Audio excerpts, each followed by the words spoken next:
Anyway, it's all good though. Other than that, I am here and ready for y'all. Okay, so a couple things we're gonna be talking about. I'll give y'all some topics, and if I'm missing topics early, you guys let me know. We're gonna be talking about the Eminem album to some extent. We obviously can't play it now that we're on all platforms, but we could talk about some of the things said on there. Obviously, Eminem was still Eminem. He had jabs and bars aimed at a lot of people. We could kind of get into that. Also, probably get into that overall. I know some of y'all might be like, yo, we're Draked out. Okay, we're not gonna be talking too much about Drake, but probably. Where you been at?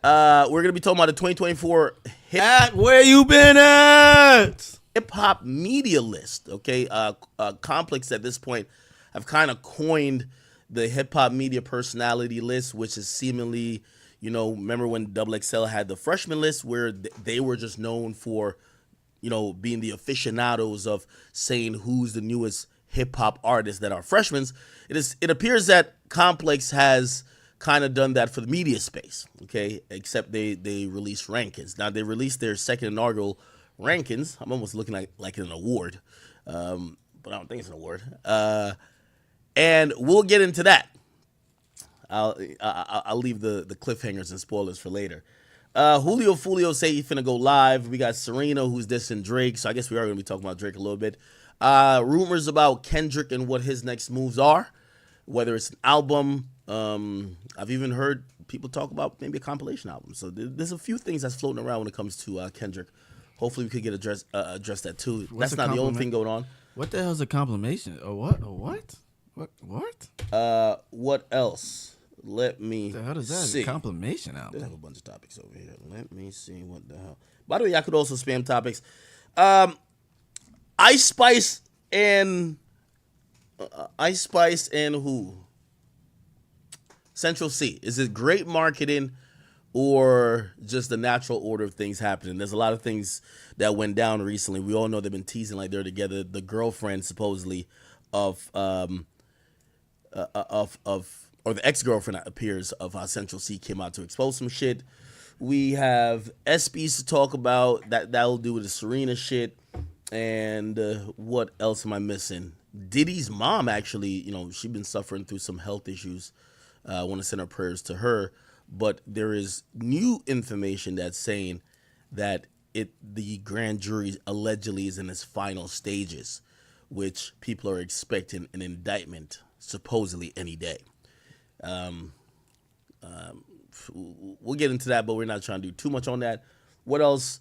Some things that I care about, you guys might not care about. Alex Baldwin, he went to trial for involuntary manslaughter. Basically, he's an actor. He was on a set. Usually, they have guns on a set, but it's like kind of like fake guns, but it's real guns. But it's supposed to be loaded with lethal or non-fatal or not damaging ammo. It's supposed to be a bunch of blanks.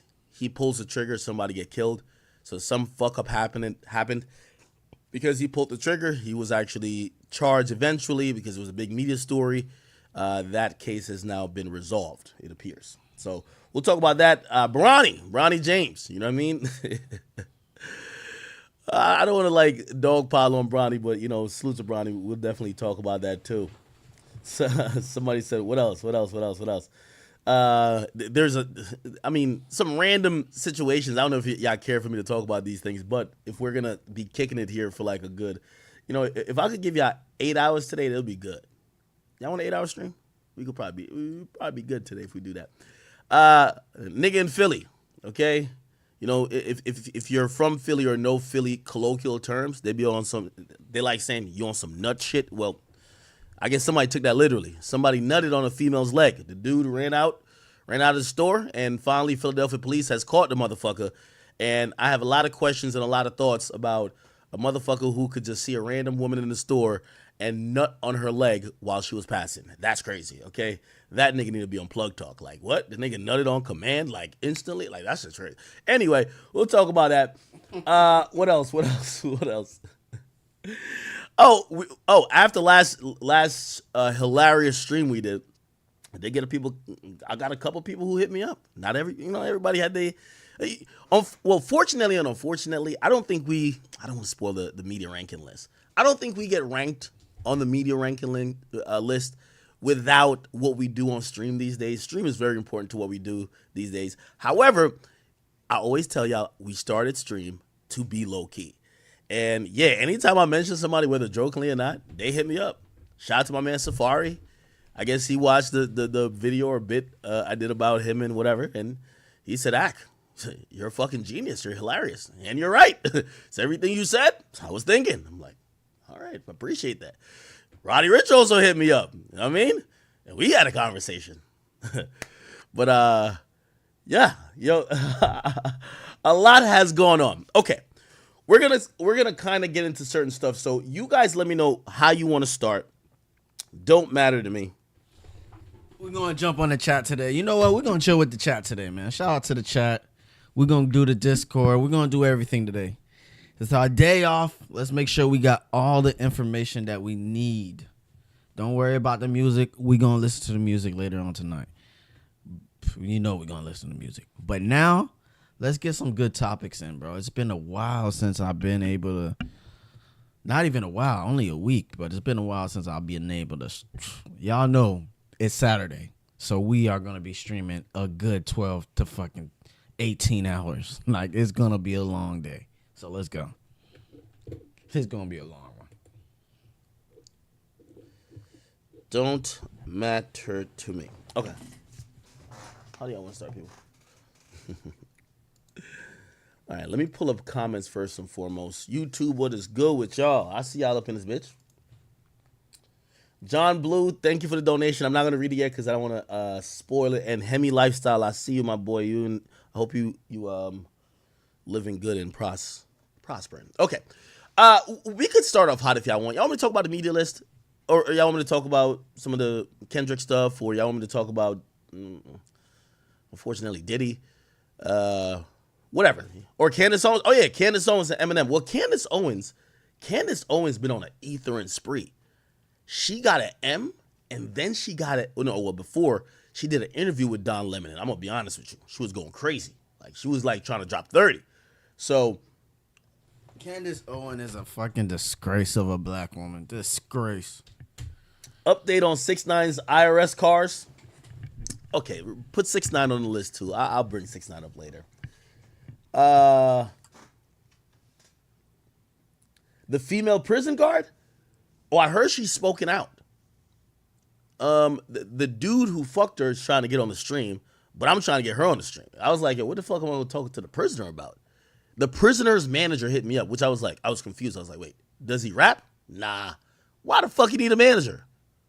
In case y'all want to do interviews, he's like an influencer. Wait, so you tell me because he fucked a chick in prison, he's an influencer now? I'm with him. I actually agree. We're living in the times or the age of like anything you do that's somewhat, let's not say notable, but could generate conversation, thrust you in a bracket of quit your job, fuck your life of crime, let's get on the straight and narrow because you're an influencer, right? Mm-hmm. So the prisoner who fucked the girl, he's an influencer now, even though I think he's still in prison, right? I think he's in a hole at this point. Then, I'm pausing that by the way. And also the Hawk Tua girl, like, you know what I mean? Oh yeah, she's got a whole reality show. You know what I mean? It's the easiest way to come up right now, and I have like a really, for all white blondes out there that's a little bit country, if this don't show you that the smallest or the smallest like sexualization of yourself is gonna have America in awe, y'all got no excuse for losing. Okay, some of y'all, y'all have been gifted, and when I'm saying gifted, because that's just what people seem like they're clamoring to. Because I guarantee, if that was a black chick that said it, nobody give a fuck. Spanish chick said it, nobody give a fuck. A white country chick who said that, yeah, makes sense. Like, by now, like, as soon as she said that, I put her on the clock. I'm like, all right, I'm about to see this pussy in, like, at least a week. Yep. I'm definitely going to see what she got going on. She's not even doing OnlyFans. She's getting paid $30,000, $40,000 for appearance just because of one phrase. Ridiculous. Anyway. Yeah, that is crazy. That is.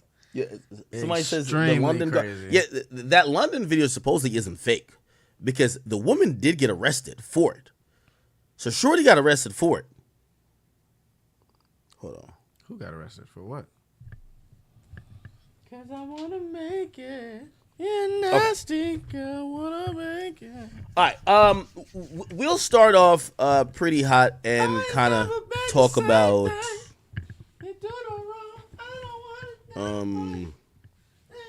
the hip hop media list. Give me 1 second. Society's so stupid. Yeah. I mean, I won't necessarily say stupid. It's like when people wonder why a Sexy Red exists, it's like, why does a Hawk Tuah girl exist? Like, as much as we dudes complain, and I feel like I'm about to go into a topic by just getting on a rant. As much as we complain about the ratchets, like, say, even in hip-hop culture, like the Sexy Reds or, like, the city girls who, you know what I mean? Like, by extension, I think men do get a benefit from it because if you, like, the generation of women have changed. Like, women used to be like, my body's a temple. I don't give it up until I'm in love. Like, all that bullshit's out the window. Yeah, like, now it's like, yo, fuck a nigga for a bag. Fuck you on a rich-ass, scamming-ass nigga. Like, it's, like, basically, they've diminished sex to be something where they're trying to play on the same rule book that men play on. And we're like, wait, so you think that when you gave me the pussy and just because I bought you some food, like, that was equal? Fuck it. Like, we're down with it. Like, we're not mad. Like...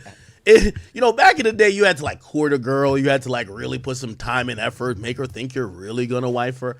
Nowadays, it's just, man, smash and dash. So there's a huge swath of the female population who's like, no, we're just like y'all, and we're on the reverse Kendrick shit. We ain't gonna be like they not like us. We're like, okay, yeah, y'all are like us, except I just don't see the benefits. So anyway. We do have certain people who complain about it because it's the degeneracy. Like, you see the degradation of women and the type and quality of women in society. However, like this Hawk Tuah girl, the people who are getting her famous are dudes who want women like that to just be sexualized. So it is what it is. So, you know what I mean? Sometimes we complain about the shit that also benefits us. Like, people, basically I'm saying we don't know what we want. You know what I mean? Because I don't think it's a bunch of women making Hawk Tuah famous, right? But it's a bunch of dudes who are probably sharing the meme and also subliminally telling other girls, this is how you get our attention. Tell us how good you... Shut the fuck up about anything that is of any substance. Tell us how good you could suck cock. That's how you get our attention. You know what the other girls are going to do? All right, well... Y'all just like the girls who do the Hawk Tuah. Well, I'm going to do the Hawk Tuah. You know what I mean? So then, when we see all hoes...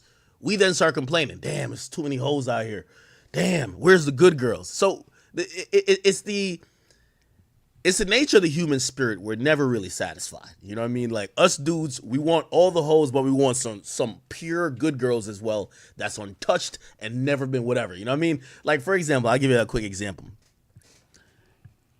You know how I get turned off now? As soon as I have a couple red flags. I've told you about these red flags already. When I find out a girl watch baddies, or I see that she been listening to JT, City Girls, Sexy Red, you know she's subscribing to some of that dumb shit that those women espouse. If she follows Ari, we're going to talk about Ari, by the way. Remind me with that.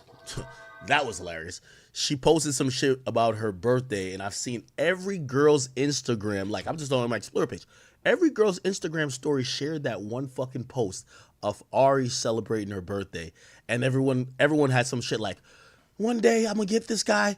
I wish my nigga was like this. Y'all niggas be playing. I want this. Like, it's kind of crazy.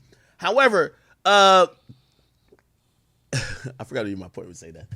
I'll get back to it later. Anyway, before I get into that, I feel like I was going to go on a tangent too quickly. Let me actually pull up the media list. So I'll be right back, Chat. I got to check on the dog. Let's put out their list. 5 minutes. I'll be right back. I'm going to be honest with you and truthfully, and y'all could tell me if this was disrespect.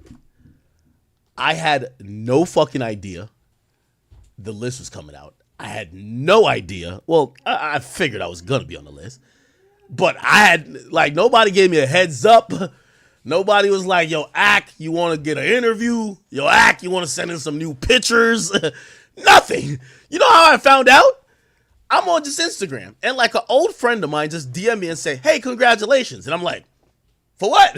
Now it's a girl who DM me, so I'm thinking when girls say congratulations, they're almost like saying you got a baby or something like that, or a bitch. I'm like, what? Wait, what? And I'm like, why are you congratulating me? They said, you number one, and I'm like, number one in what? And then they sent me the link. I was like, oh, so, I was listening to Joe like last year talk about how like Complex, like, hit him up and was like, did a little interview with him. Man, nigga, I never knew this shit was that. I never knew I was on this list till this list came out, bro. Anyway, let me see if I can find it.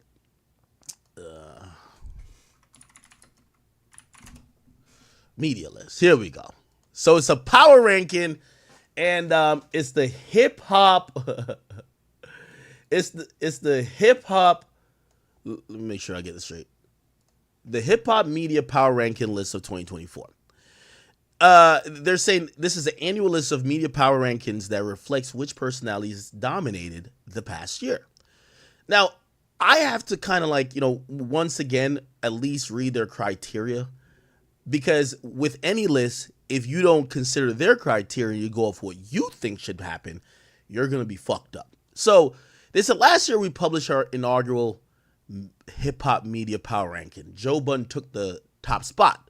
Fierce commentary ensued from both on and off the list. Life moved on. The hip hop media ecosystem continued its relentless churn. But then in late March, the sudden release of the incendiary Kendrick Lamar song, incendiary Kendrick Lamar verse on a song from Metro and Future called Like That brought a simmering megastar beef to full boil. Many back and forth followed, and the Drake-Kendrick Lamar war took our timelines hostage. It hasn't been let go since. The ongoing beef stimulus has provided endless fodder for hip-hop media.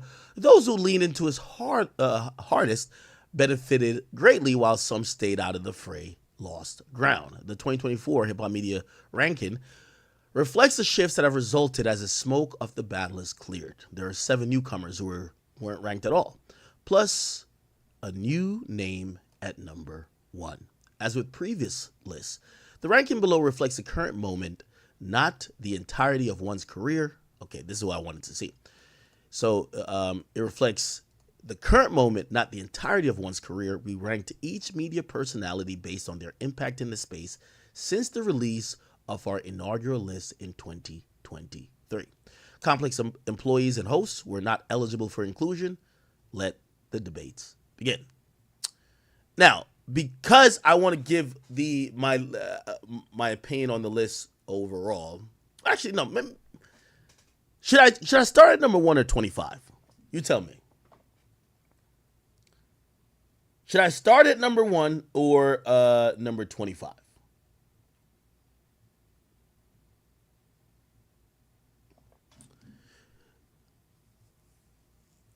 Now,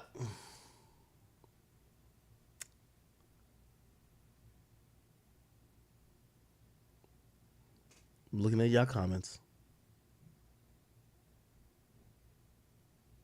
25? Okay, we'll start at 25.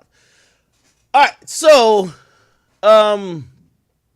25 was gifted to Gay P. Gay P, if you don't know, is, I believe, the owner, but also the host of the platform On The Radar.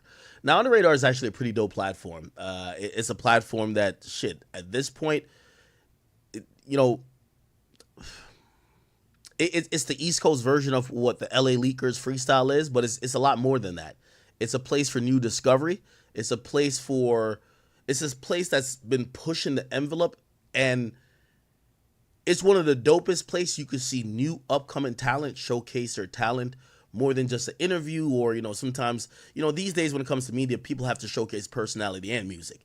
If you just only care about music, I think they've been doing an amazing job. Like, you know what I mean? Of course, the Yachty brought his crew up there, and if you didn't know about them then, after he brought them on tour and you start seeing them develop more, everybody kept going back to that freestyle. Drake and Central C, they clearly had a freestyle that even took to DSPs. It's been kind of really popping. Also, I gotta give him credit. Because on the radar, there's a lot of freestyle things nowadays. Ones where the mic just dropped down in front of you and you're out in the middle of nowhere or whatever, and you're just rapping.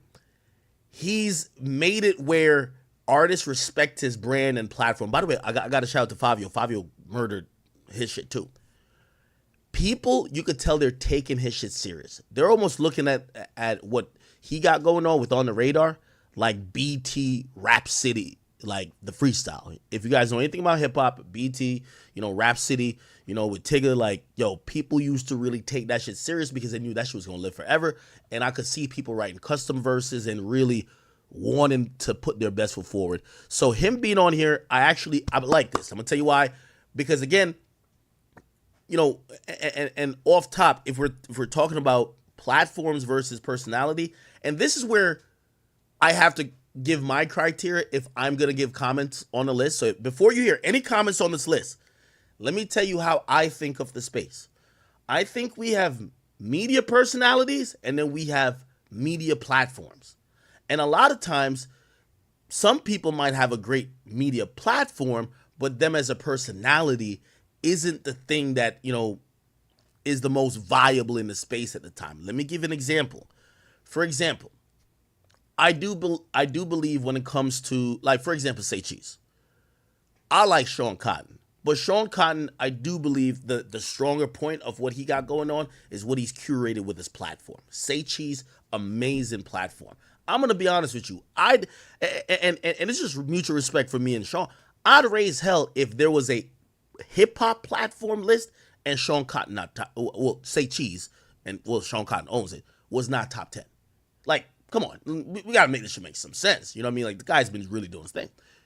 But now if we're talking about personality, I understand they might not give him the nod, even though, by the way, I want to say as well, I think Sean should be on the list, which I don't know if he is. I'm just looking for the first time. Okay, so I look at On the Radar as a platform. I look at Gabe P as the personality. So yes, On the Radar popping. Gabe P, how influential to that is he? And by the way, let me give you my quintessential determinant factor for personality. Actually, no, I'll get there. All right, so he's number 25. All right, cool. Arshawn Jaweed. Now, I'm going to be honest with you. I've never heard of this nigga until I see this, okay? And this is where I think, I've been really campaigning to say, I wish we could just do platforms and then personalities. Because with all due respect, I don't know him as a personality like that.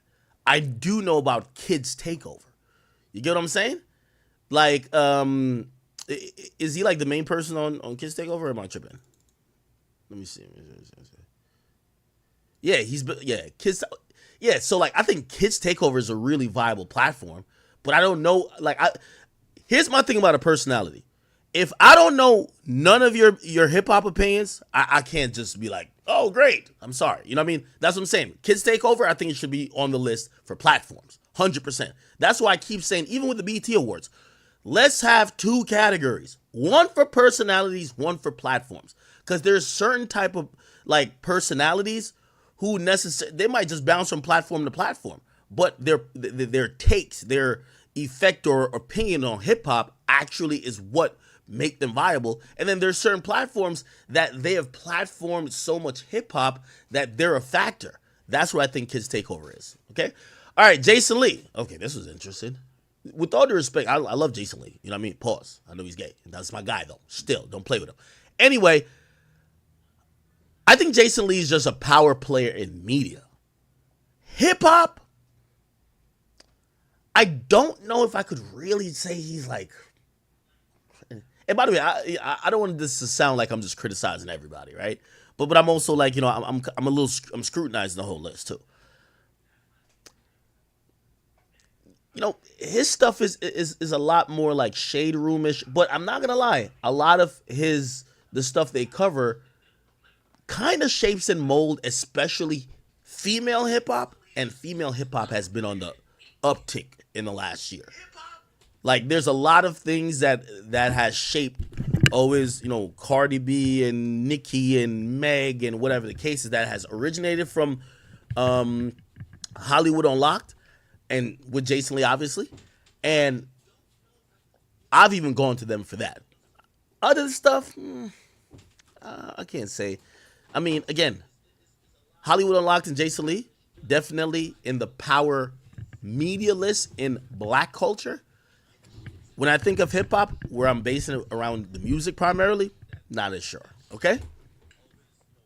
Whoa, Adam 22 is at 22. Wow, that's kind of interesting. Uh, I'm gonna be honest with you. I don't think Adam is gonna give a fuck because at this point he has to realize he's white, and I don't think that he's cared that much. Once you don't care that much about some of the cultural things, you can't care about accolades that the culture will give. You get what I'm saying? I think he's about the money, right? So I personally believe, supposedly last year he was 19, they put him to 22 now. I think they use a lot of things against him that he probably does to make money. Let's say one, porn. They use it against him. Bro, some of your fame is because you're doing porn. Some of your biggest highlights in the last year is because your wife got penetrated by another man. That's not hip hop. It was noteworthy, but it's not hip hop. I think they use it against him rather than only looking at his hip hop. And by the way, this might be to some of his fault too.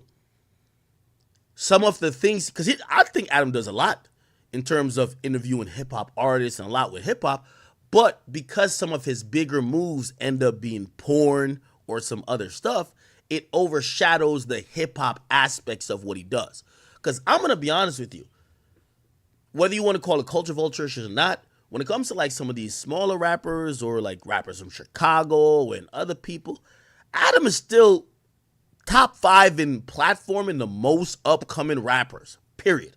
Definitely. And he's not just outside of the conversation. He's sitting with these niggas and interviewing them. So I think they're using things against him.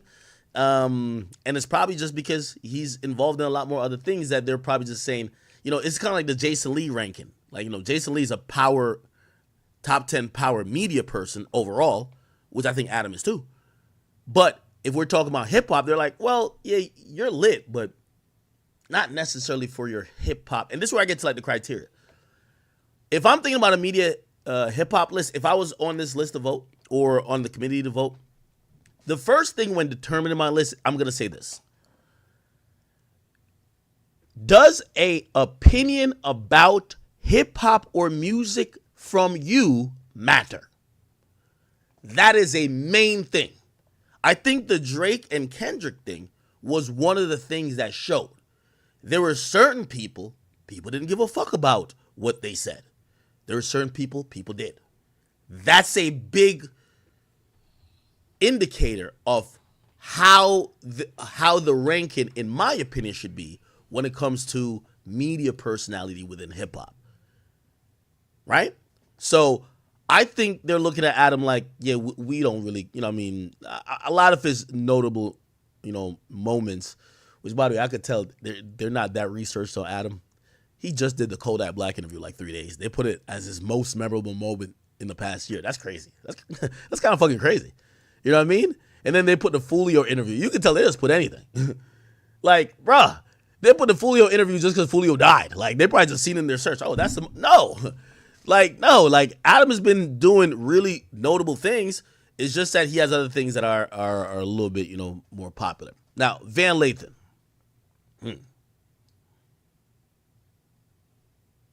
Van's my man. I don't know what the fuck this was about.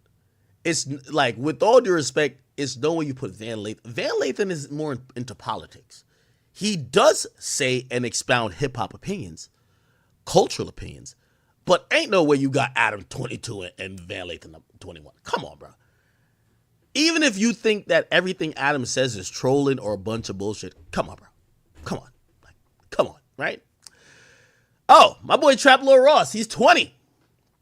I think Trap Lord Ross deserves SQI, this. with the follow. Thank you. Not even gonna lie to you. Maybe even deserves to be a little bit higher. I'm gonna tell you why. Trap Lord Ross, through his research and through how thorough he is, with a lot of, there's a lot of people doing these documentarian type, pieces that are really popular on YouTube now.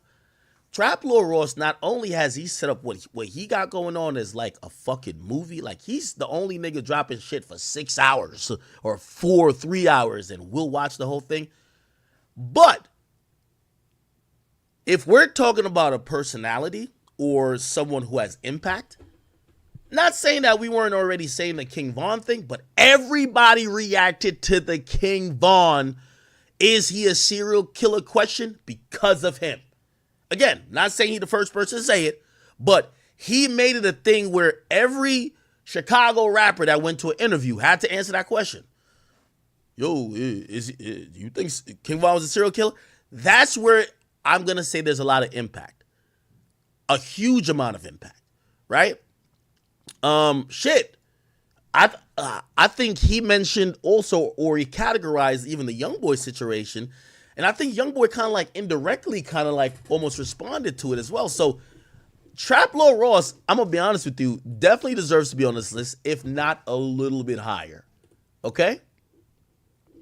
And by the way, I got to salute to my man Trap Lord Ross. I think in the last year he's done a good job. I've always said this. Let me tell all y'all YouTubers this. Take an aerial you want to get good content, but at a certain point you're gonna have to cross the bridge. Here's the bridge I'm telling you, because I was there too. I was there probably like 2016. Yeah, you're really lit on YouTube, but you got to start putting your face out there. You got to cross over, and with that is going to do other people's platforms. Get out of your comfort zone. And Trap Lord Ross, even though he lives in the UK, the nigga's shit. He did my platform like twice or 3 times now. Like I saw him in Miami, he came to my headquarters. He's in LA. He's moving around, and he's definitely shaping how people kind of see a lot of these contemporary stories. And I'm gonna be honest with you, what he's doing right now is gonna be invaluable research that I guarantee in 10 years, a Hulu, a Netflix, or some other bigger entity, when they realize the plethora of not only information but entertainment, or let's just translate to dollars, that they could get from doing a hip-hop documentary, they're either gonna try to get him or they're gonna use a lot of his information, right? He's the person who I believe has done, like when Vice did it, like he does it even better than Vice, truth be told. Okay, so that's 20. Nadeska Alexis. Now, Nadeska is my sister. I love Nadeska. You won't ever hear me say nothing negative about her, so don't you even hope. She's ranked 19. She actually went up a spot. And one of the things I want to say, again, I'm biased, so it's cool. Nadeska has her own show on eating ass. You know what I mean? She'll get them to a. These two niggas, I told y'all most famously, I put these niggas in a bunk bed casket, and I believe that, and I still do. And I'm gonna be honest with y'all, and let me be very fair and just blunt about they coming back a this little shit bit. we do in terms of hip hop commentary and whatever. I never like these niggas, especially when they start having such adverse opinions about me. It's because they were niggas that lacked an opinion. They were niggas who lacked passion. So anytime I had an opinion, they were judgmental. Because these were, well, I could see it this way and I could see it that way. Listen, this is media personality land. Pick a side, have an opinion. We don't need the nigga to be like, oh, well, it's half full, half empty type of niggas. So when they were talking, I had to get them the fuck out of here quickly. What I've realized is that this Drake and Kendrick battle, especially, which, by the way, I ain't gonna lie, this detergent hiding motherfucker, Maul, a fire lit under him. I think it's probably because Drake was hitting him, like, yo, whatever. But like, it's the first time I seen them passionate, and it just kind of shows, because if anybody knows these two bozos right here, they were the niggas who were always, anytime they used to judge me, they used to try to come across as, nah, we too cool for that. Nah, we're cool. That's why Joe Budden fired them. They were too cool for school. And except in the last, I want to say about like 4 to 5 months, they finally start realizing, hey, maybe sometimes you're not going to look cool. Maybe sometimes you just have to live on your passions or whatever you actually think. let it all hang out there. And actually, I'm taking some credit for it, and I know Drake taking some credit for them niggas being on the list, because these niggas would have been washed up. And last year they weren't ranked, and this year they are. So again, I hate to give niggas secret sauce when I don't particularly like him, but let's see how these niggas fare after the Drake thing. Because again, if you are not passionate about nothing, nobody gives a fuck about what you're saying. Like, what y'all know with me, y'all have seen me cry, laugh, fall asleep. Y'all have seen extreme emotions from me, and it's not me doing bullshit. I remember one time I fell asleep to some Tory Lane shit. That's when I got into it with a Rory nigga, and he was like, I'm faking it. No, motherfucker. I'm not getting online to give my opinion to be cool. I don't want to be cool. I just want to be me. There's sometimes people who really like me who be like, yo, you was on some bozo shit. I don't agree with that take. And I'm like, well, I don't. That's really what I think. Pausing, y'all. So I always thought these guys were just gonna fizzle away, because without a actual opinion or without passion, nobody cares. But somehow the Drake thing lit a passion under them. We'll see. Them being 13, I'm not sure I put them over Bootleg Kev. I would have put them niggas at. I don't even sure I'm putting them over Trap Lord Ross. I'd probably put them niggas like closer to 25. I'm gonna keep it a bean. But all right, they're on the list. Fuck it. Yachty and Mitch. What the fuck? That's interesting. Yachty's turned into like a personality of sorts, and that has showcased a different side of him. Of course, he had the J. Cole interview, which was amazing. He was pretty much I know y'all called me the spokesperson for Drake, but nah, he was the spokesperson for like all the dogs and her loss and yeah, I could definitely see. Yeah, Yachty definitely made some waves as a personality this year. But Yachty's always, to me, been more than a rapper. The same shit. So if I'm Yachty, it got to be satisfying.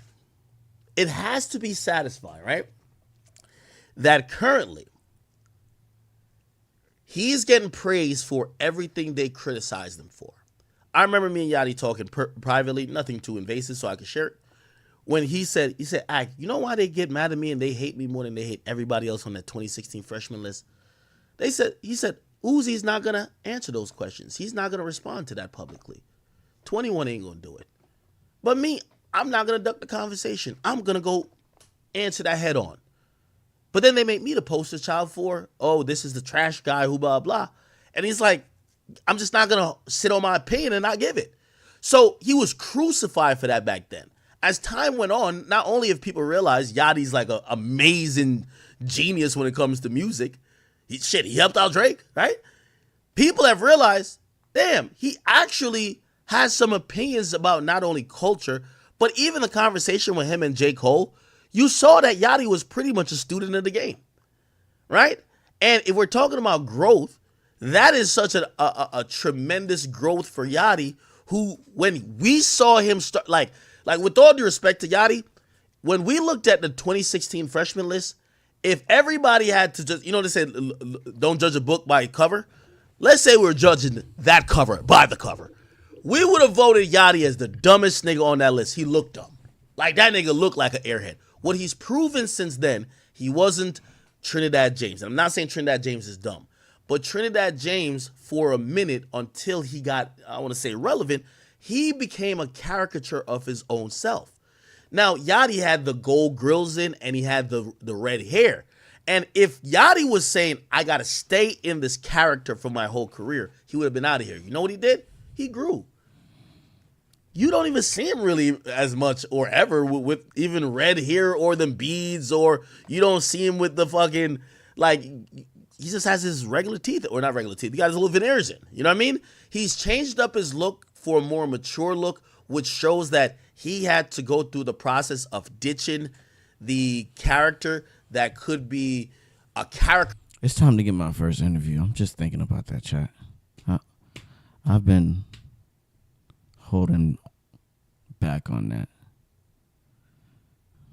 It's time to get my first one. I'm gonna have a surprise for y'all one day. Don't worry. Caricature of yourself, and he became someone who was growing. So salute to him. All right, we're getting the thick of things, people. 11 Nori.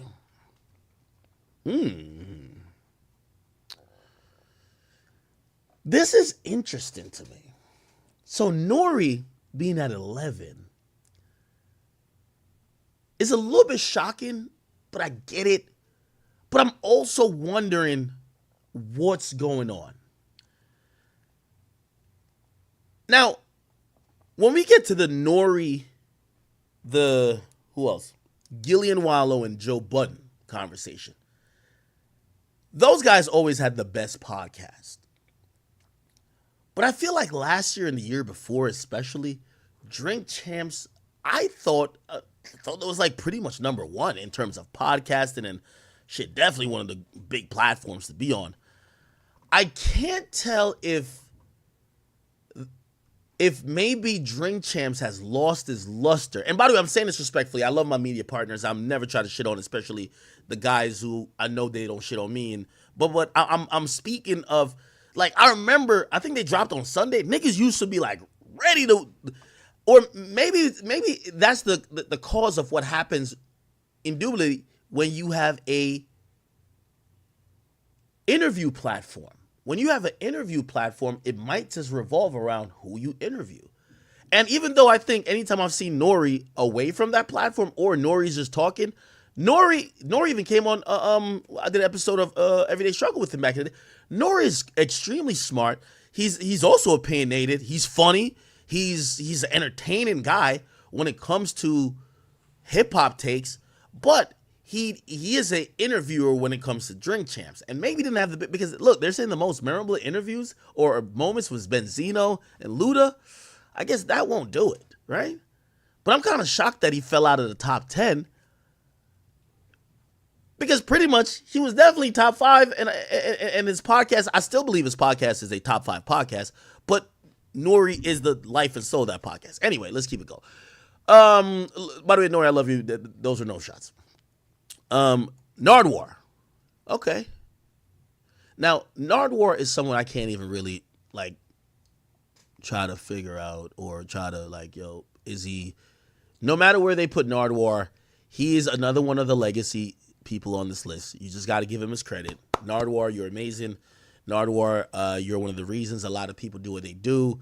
You're one of the original people that, if I'm going to think about awkward style interviews, you are that. You're one of the, actually not one of the, you are the most researched person when it comes to every hip hop artist that you interview. It's still like beyond bounds and leaps. You're the guy.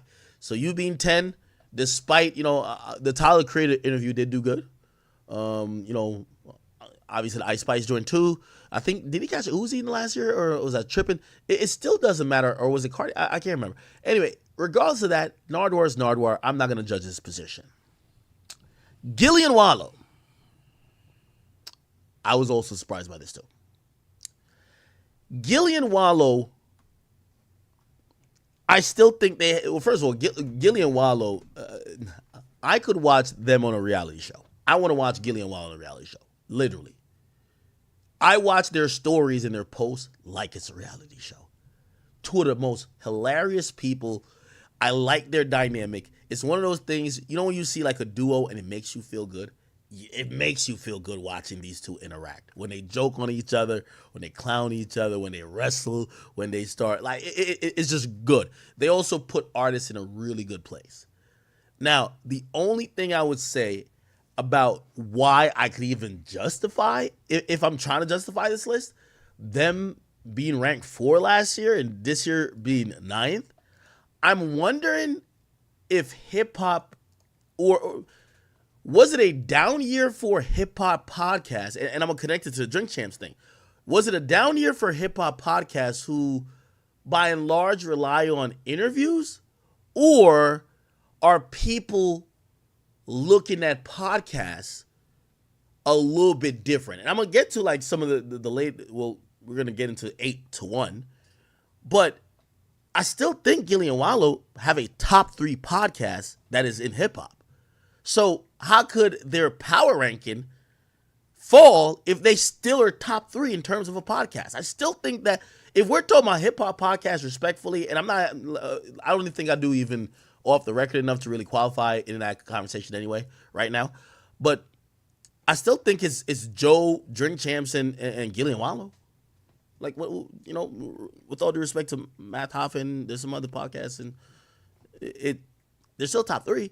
But why would they drop? I'm almost wondering if maybe that medium is becoming less it had 2 hot years, and then people are kind of going to it less, or maybe the big interviews didn't go there this year. I don't know. All right, love Gillian Wallow though. 2 guys who they show a lot of artist love. Also, I still think that they should be ranked higher. Gilly had Gilly Fest. They've expanded way beyond a podcast, and I'm gonna be honest with you. Of anybody on this list, if we look at real world activation and how they've I think they even did like a boxing event or something like that.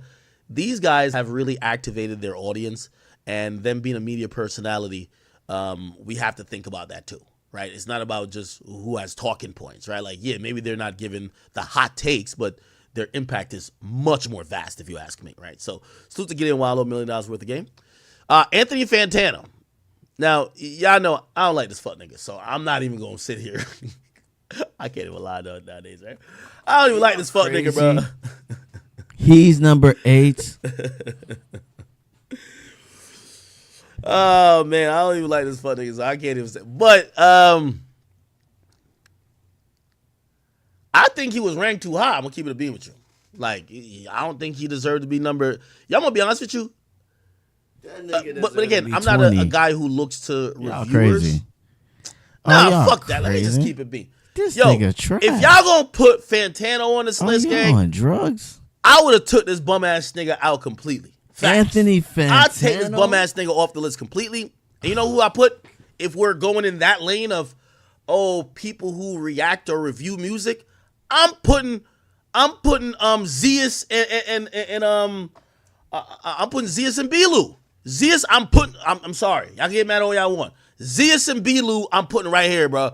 Yo, Zeus and Belu just got me back into watching niggas to react to music videos. I even hit them about it. I was like, bro, I can't remember what song they reacted to, and I'm dying laughing.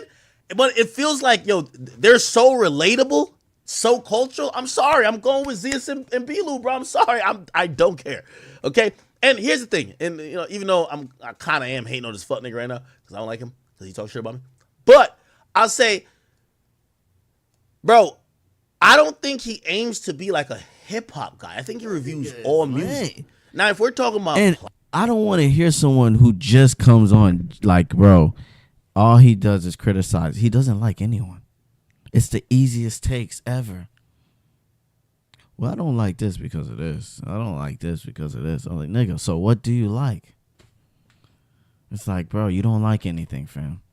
It's okay, bro. It's fake takes, bro. I just think it's fake takes, bro. Period. And the only thing he does like is like one genre of music. Literally. Like, that's the only style of music you like. Okay, whatever. Forms? It's like me. I like drill, but y'all know that, bro. I like music in general. So many different types of music. I get confused sometimes. Don't get me wrong. Drill rap is probably my favorite. But I listen to all types of music. This nigga listen to only one type of music. His music type is not even regional. It is so specific. It's what's the point of listening to him? He'd be on a platform. Jeff, what's good? But on a hip hop list, I don't know one hip hop opinion this fuck nigga got other than him saying that. He was listening to it. Yeah, turns out he's getting some good reviews. Looks like, I don't know, looks like I'm a good reviewer or something. I don't want to say it, but I don't want to toot my own horn. I know what I'm doing. I told y'all. You know how quickly I changed after the first track, four tracks. I'm like, oh no, Eminem, is this gonna be your first bad album? Then I heard the next 4 tracks and I was like, oh shit. Never mind. Let me shut up. This shit hitting. And Drake. J. Cole was Anyway. a no-show. Whoever said that was lying. Yeah, somebody says the London guard. Yeah, that It's starting London to seem video like J. supposedly Cole's isn't scared to rap with anybody. Why the fuck you not on an Eminem song? Show us your skills, man. The hell you hiding for? fake, because the woman did get arrested for it. So Shorty got arrested for it. Yeah, you was hating on him that day. That man said, I don't really like it. I was like, When you start really listening to, like he be rapping fast. So when you start to really listen to what the hell he was saying on some of those tracks, you're like, whoa, I had to go back like 3 times. I said, whoa, this nigga is spitting fire.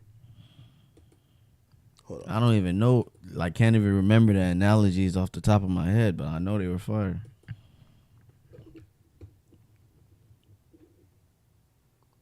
Okay. Oh, I smoke a doobie, put that shit on. All right. We'll start off pretty hot and kind of talk about. And he was dissing people. I didn't even realize how many people he dissed until people was telling me. I was like, damn, he dissed that nigga too? He was dissing niggas left and right. Classic Eminem. The hip hop media list. Give me 1 second before we do that. Society's so stupid. Yeah. I mean, I won't necessarily say stupid. It's like when people wonder why a Sexy Red exists, it's like, why does the Hawk Tuah girl exist? Like, as much as we dudes complain, and I feel like I'm about to go into a topic by just getting on a rant. As much as we complain about the ratchets, like, say, even in hip hop culture, like the Sexy Reds or like the City Girls. Good news, we back on YouTube today, but the only bad news of not being on YouTube is there's gonna be no music. But we're gonna listen to music later. It's gonna be a long stream. You know what I mean? Like, by extension, I think men do I get got a that better. song stuck in my head, crazy. I ain't never meant to say that. That song is stuck in my head, bro.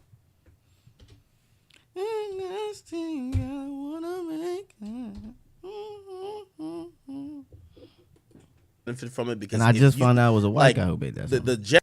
Surprising. I could have sworn it was a black guy. I pictured a black guy with a perm. It wasn't a black guy with a perm. It was a white guy who kind of looked like he had a perm, natural perm. Generation of women have changed. Like, women used to be like, my body's a temple. I don't give it up until I'm in love. Like, all that bullshit's out the window. Like, now it's like, yo, fuck a nigga for a bag, fucking on a rich ass, scamming ass nigga. Like, it's like, basically, they've diminished sex to be something where they're trying to play on the same rule book that men play on, and we're like, wait, so you think that when you gave me the pussy and just because So something is going on. I bought you some food, like, that was equal? On. Fuck it. Like, we're down with it. Like, we're not mad. Like, you know, back in the day, you had to, like, court a girl. You had to, like, really put some time and effort, make her think you're really going to wife her. Nowadays, it's just, man, smash You're it. an MGK fan. Do you really wanna see MGK go back at Eminem? Let's be serious. Dash. So, there's a huge swath of the Keep it real. Keep it real.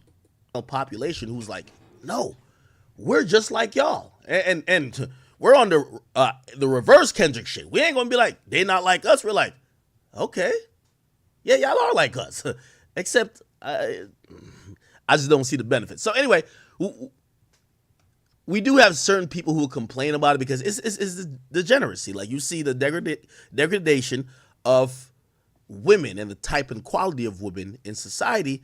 However, like this Hawk Tuah girl, the people who are getting her famous are dudes who want women like that to just be sexualized. So it is what it is. So, you know what I mean? Sometimes we complain about the shit that also benefits us. Like, people, basically I'm saying we don't know what we want. You know what I mean? Because I don't think it's a bunch of women making Hawk Tuah famous, right? But it's a bunch of dudes who are probably sharing the meme and also subliminally telling other girls, this is how you get our attention. Tell us how good you... Shut the fuck up about anything that is of any substance. Tell us how good you could suck cock. That's how you get our attention.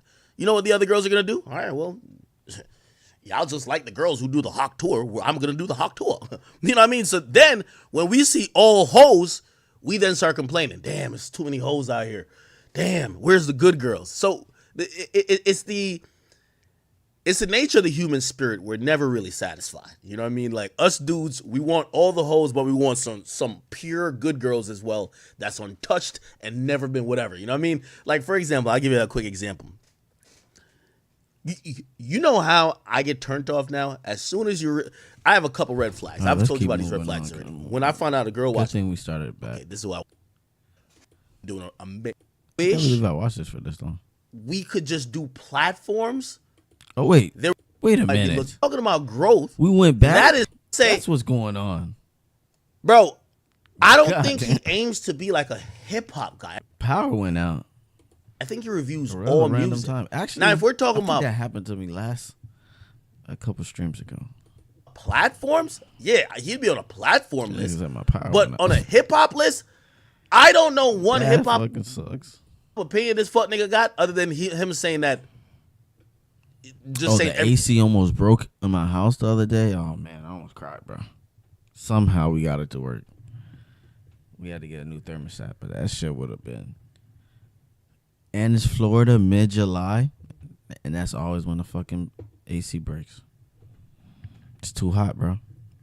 Fucking AC gets burnt to a crisp. Everything Drake did is bad. Drake got a son. That's bad. Drake is alive. That's bad. Like, that's the only thing I know this nigga says. Yeah. I'm sorry, y'all. And Anthony Fantano should not be on this list. That's crazy. He only likes one specific type of music, bro.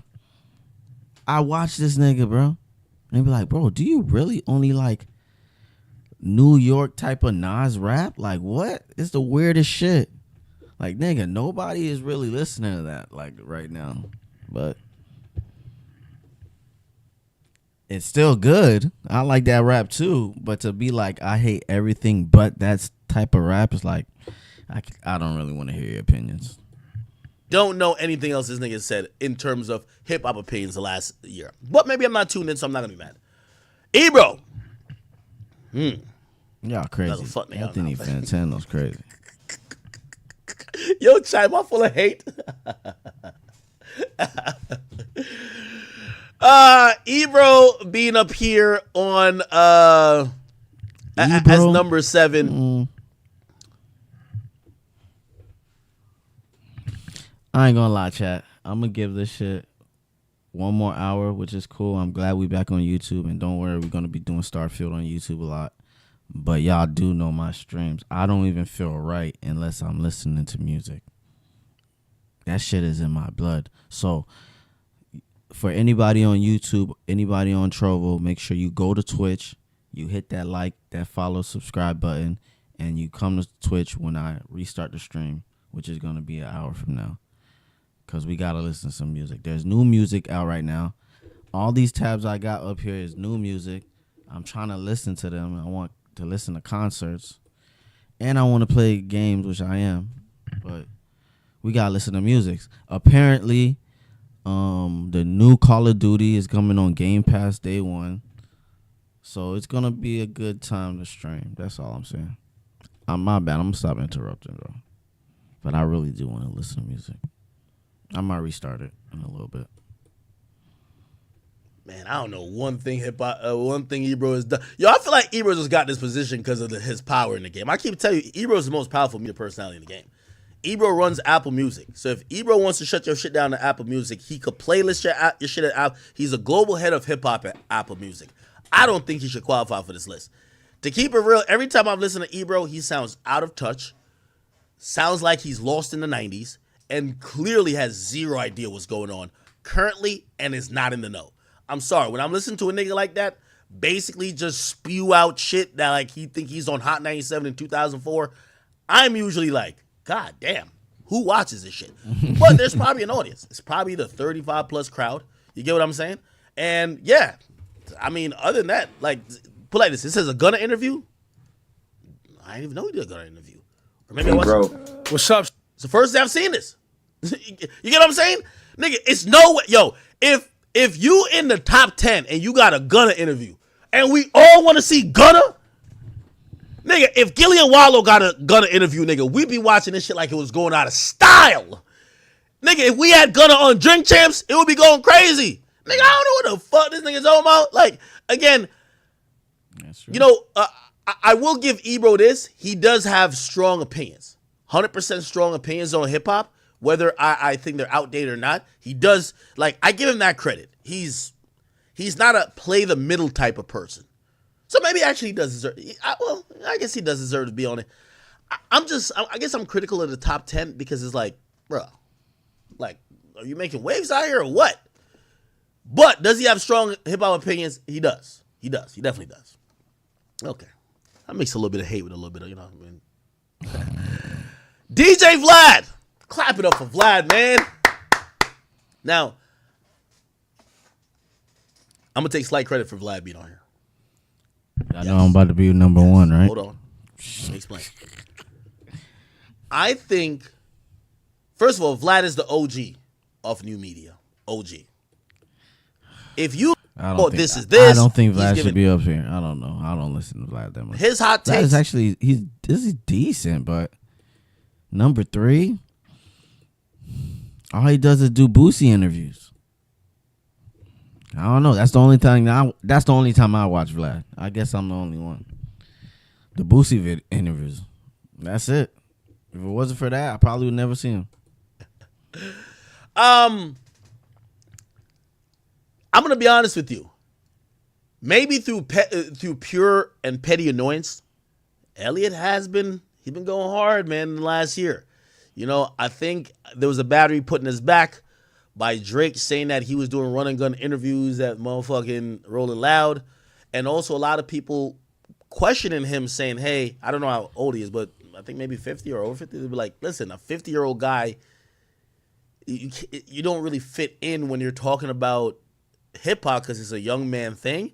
And I'm going to be honest with you, he's done an amazing job of expounding his opinions, whether it's through Twitter, Instagram, one of his shows, or even going on other people's shows and kind of doing his thing. You know what I mean? Also, one of the things you can't knock Elliot about, he has that Rolodex of motherfucking contacts and people who just know him that he's going to have the leg up. Like, for example, a Tyler, the Creator interview. Y'all all know Charlamagne the God, you know, again, if we're talking about hip-hop media, you can say whatever. I still think in the grand scheme of things, Charlamagne is pretty much the top guy when it comes to black media, period. You know, he's focused on some things that might be politics, mental health, all that type of stuff. But Charlamagne is always putting up numbers and doing his thing. And he going to find a way how to age gracefully rather than still covering Julio Fulio. And I think that's the dope thing about him. The platform of Breakfast Club, he's still carrying on his back. It's still a viable platform after like it's approaching like 15 years, goddammit. So I can't even knock it. Also, one of the things I'm kind of impressed by him, I thought he was just done with hip hop. He's been giving a lot more hip hop opinions. Let me not do hot takes no more. One, the biggest platform overall. Biggest platform. Like the guy has 200,000 people just watching him on a regular. The nigga does 24-hour streams where he's sleeping and there's 80,000 people watching him. The guy is just like, you know, he's doing something actually amazing. It's like even this year, if he was number one, I couldn't even be mad. You know what I mean? It just is what it is. Now, the only he's even the man, the myth, the one they call the Podfather. He was formerly number one last year. He's featured now mostly on the Joe Budden podcast. And I think without a doubt, you know, when this was said like about last year and the year before, I'm going to be honest with you. One thing we got to give this guy a lot of credit for, a lot of kudos. This nigga might be the oracle, or he might have like some type of glass ball that he can see the future, because he's definitely right a lot. Whether it's with his hip hop takes, his takes on business, his takes on the industry. All right, we don't have to hear all this. To be honest with you, especially this nigga won number one this year. Of course he did. To work with, I'll tell you, these are He guys, by the deserved way, it. they do He a had the whole Drake Cass and said Kendrick fucking top shit. two. And then we get finally to number one. You know he's happy. You know he's happy. And it's yours truly.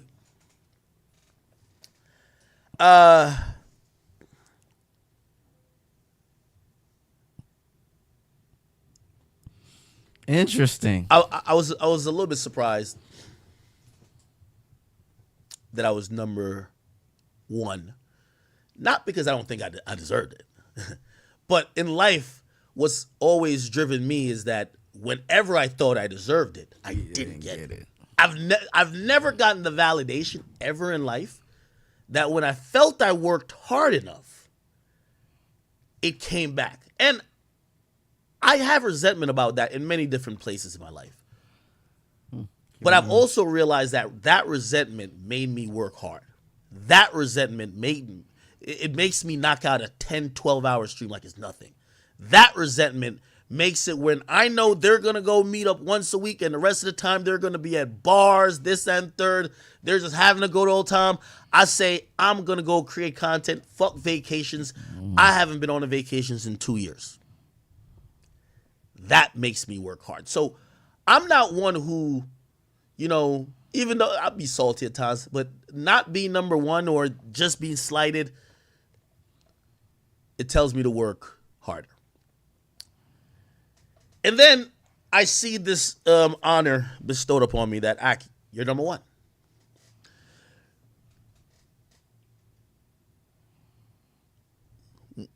Not to get too sappy and not to make this a long story, I know this is not a speech, but when I was just starting out, and I had like a love affair with hip hop, I still do.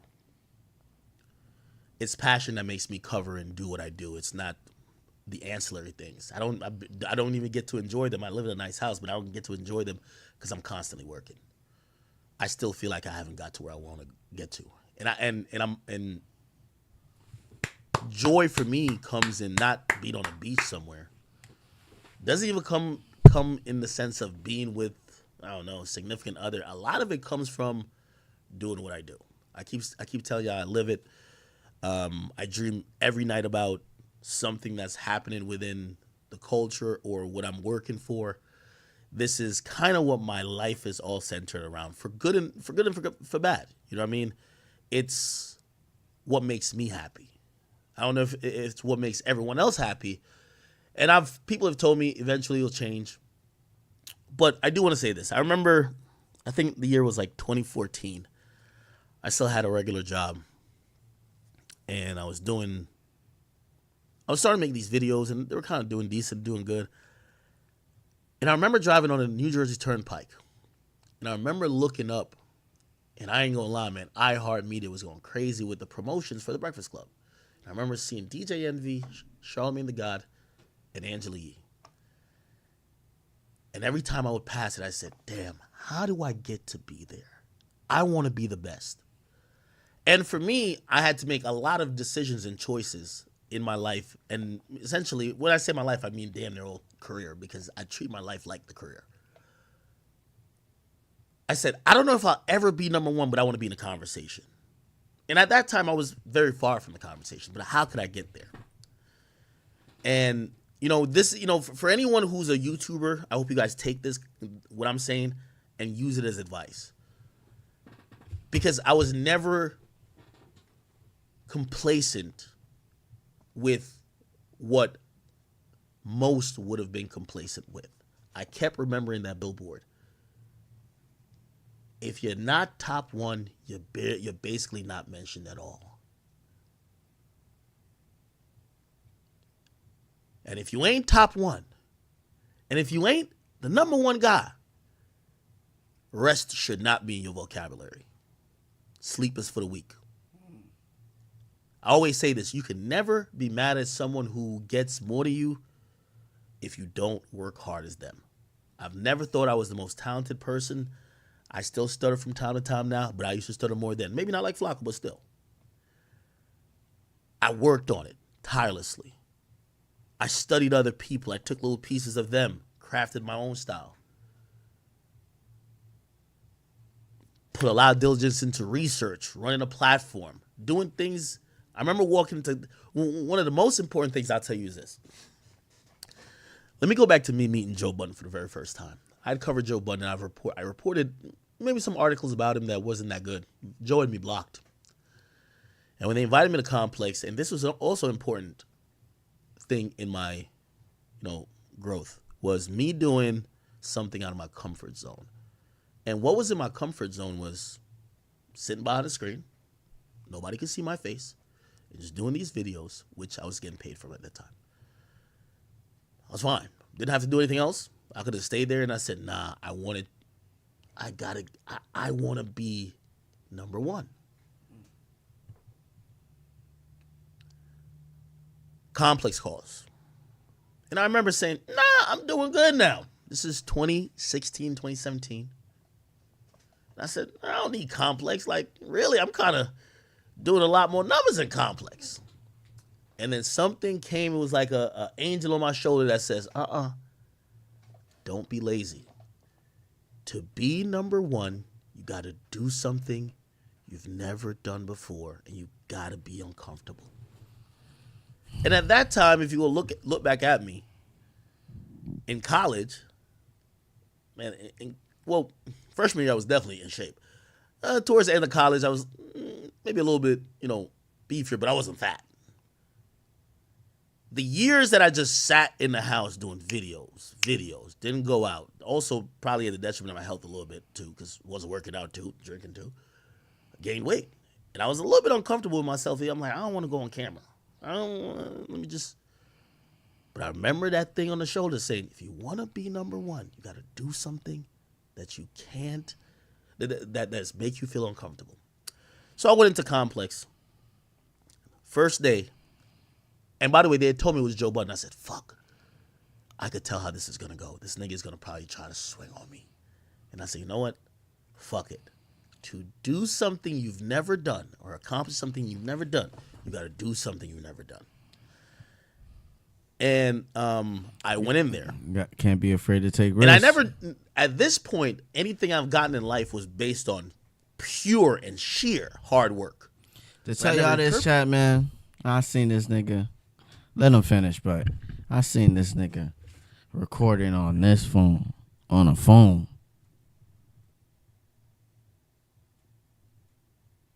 A phone talking about war in Chirac. To this. He deserve it. I ain't gonna lie. It's been a long time. A long time, yo. I didn't even know what he asked me. Because they were very intrigued. Like this akademiks guy. They said, yo, how many people do you hire to you put out 7 videos a day, you have an Instagram page you're running, you do this, you're streaming. How many people work for you? I don't know if Joe will see this conversation, but I know he'll remember in that room. At that point, I was living with my girl. I had 0 employees. I ran a whole Instagram by myself. I slept 3 hours at a time. I would sleep 3 hours at night. I still kind of have that sleep schedule. 3 hours at night and about 3 hours midday. I had to be a 24-hour news network by myself. I had to parse through millions of tweets to get my info, whether it was for war in Chirac or exclusive shit, go through every DM, post on Instagram, write up scripts to do videos. It's a 24-hour job. And everybody, a company worth $300 million, were very intrigued because they thought I had a team of 10. They said, how many people work for you? I didn't want to seem like a peon. And I said to them, I got 4. It was nobody. It was just me. It was nobody. It was just me.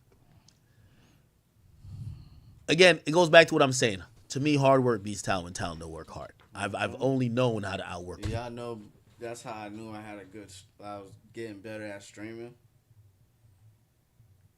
They still hit me with that, man. The people that work on your stream are really good. I'm like, it's just me. People.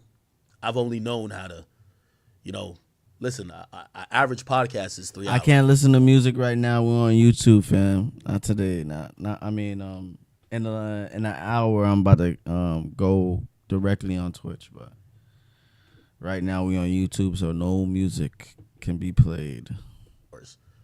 We might end up doing 9 today, and then I probably got to come back tomorrow and do 6. It's now ingrained in me, right? I love it when niggas wake up and they be like, trust me. I've been noticing. I'm actually kind of mad about it, but they like come back on here. They're like, bro, you been on for 12 hours? I'm like, oh, I look up and I'm like, oh shit, yeah, I guess so. So that happened. Obviously, I'm not nowhere near this nigga. I'm just trying to say is I see the growth and the progress. I'm an idiot.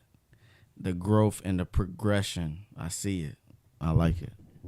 And obviously, we know the history that followed. Me and Joe, we had an amazing show. And the person who deserves, or the people who deserve this accolade the most is you guys. You guys been rocking with me for so long. Like, incredibly. So long. So long. That I remember back when I started Twitch and I started streaming, I started streaming off of the philosophy of 300. I had 1 million subs, or about 1 million subs on my main page, and I said, I'd rather have 300 strong soldiers than 1 million fly-by-night fans. And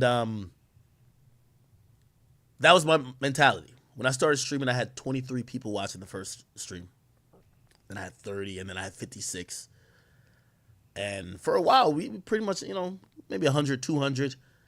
But this is over 10 years now. And my thought was, if you follow me from YouTube to another platform, to a stream that probably was shitty. Yeah, somebody probably be like, yo, Ak, why don't you have, I got a better house, but like, still got pretty much the same camera. Don't do that much, even though I'm going to do some IRL stuff this year. Me trying to get 300 loyal supporters to watch me, because I wanted to find my 300, have now turned into us having, pretty much every time we stream, upwards of 15,000 people watching. That's amazing. That's 10 years of work, 10 years of dedication, 10 years of y'all rocking with me, believing in me. Y'all have heard the worst things about me. Listen, I know how I am, and I know sometimes I ain't shit. And this is why I do love y'all, and I say this accolade is for the chat. Because anytime I talk to even a peer, one of the things they say is that when my name comes up, they have to defend me, because people always be like, man, why you fuck with that nigga Akademiks? And I know if you watch me, and if I'm on your search history, or you would be like, oh shit, I gotta go watch Ak, you probably have gotten that in real life too.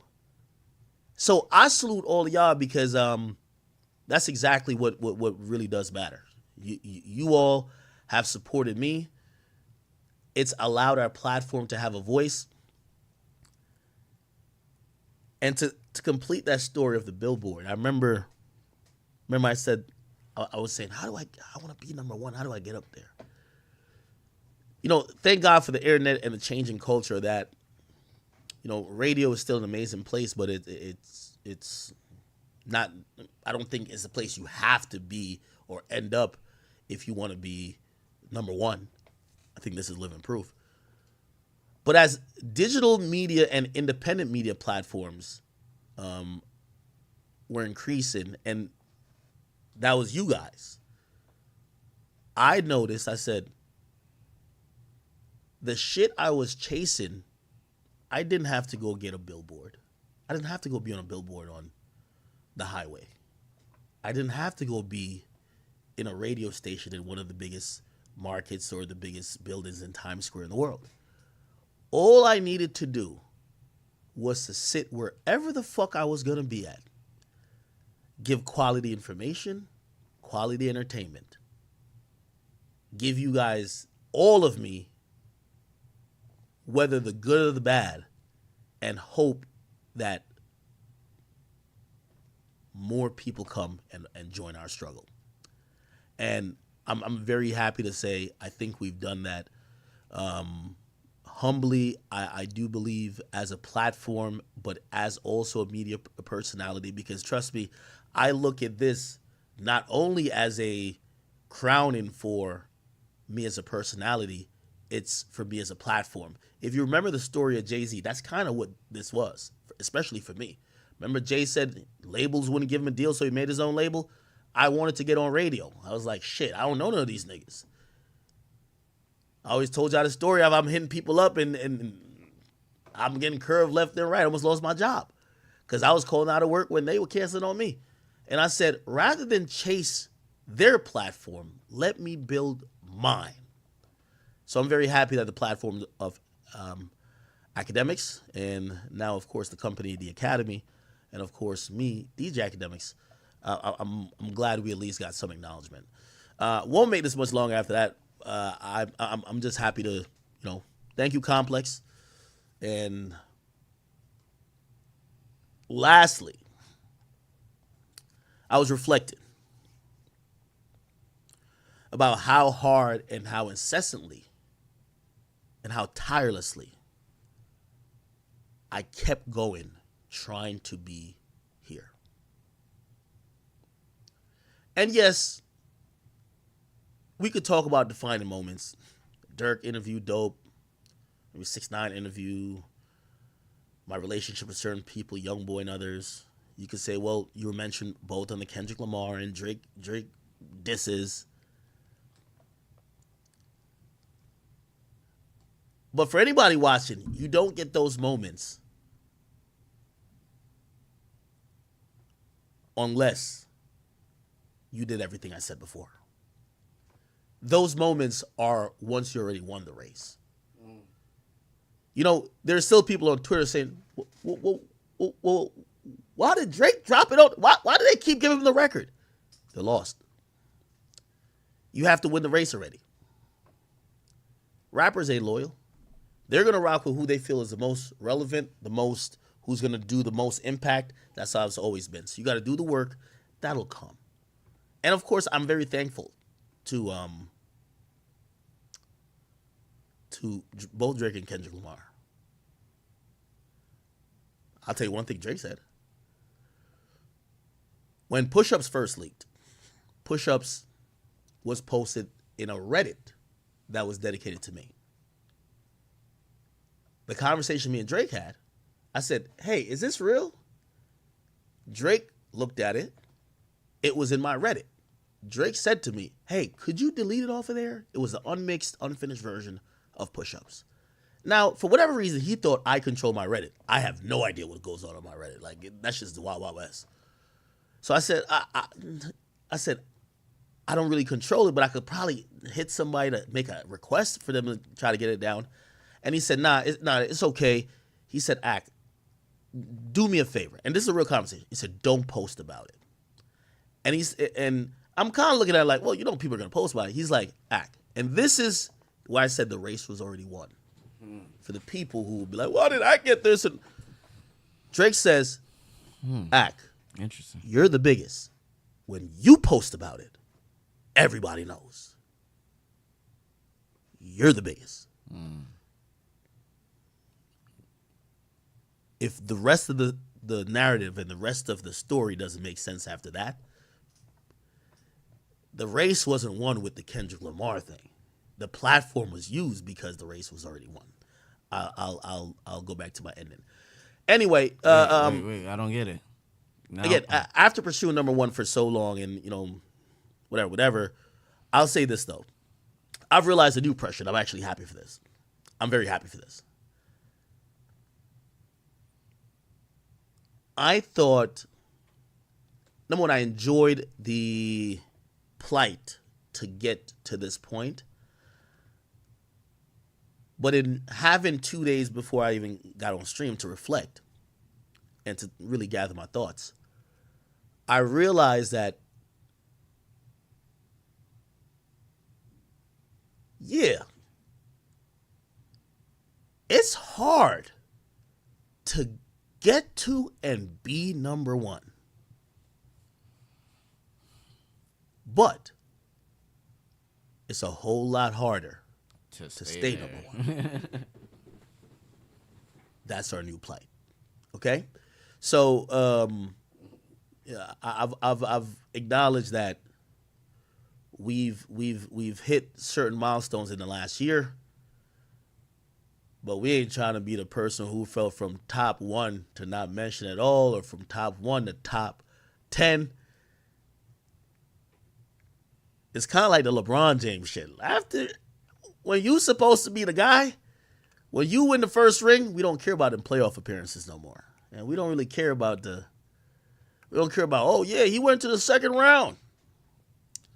So again, it's pretty hard getting to number 1, man, but I think it's going to be a whole lot harder trying to keep it. Joe, my guy, always love between me and you. You got one, I got one. Let's keep it going, man. As long as me and my guys like, one, number 2, I think hip hop is in a good place. Never forget what we started with Everyday Struggle. We represented the conversation that needed to happen and the conversation that was at a juncture. We had people who were more traditionalists, people that came from a different era, who were confronted with people who were more sales focused, new era, new styles, new generation. That's where hip hop met in a crossroads, and it's grew beautifully from then. And for that, I am truly honored, and I'm very happy. All right. Okay, enough of my speech. I ain't gonna lie, I'm body these speeches, right? Let's get into some hip hop shit, man. Let's get. Before he ends, I just want to say congratulations to Ak, man. As y'all know, Ak is a beast when it comes to this shit. I seen this guy come from nothing, literally saying on the phone. So congratulations being number 1. They don't want to put you at number 1, but you have shown all the doubters that you work hard as hell, and you fucking deserve that shit, especially after this year. I'm glad to just be along for the ride, just to be a fan of hip hop, and to be able to give my opinions on hip hop, because I love hip hop so much. I just love music so much, and music's always been a big thing in my family, so I always loved it.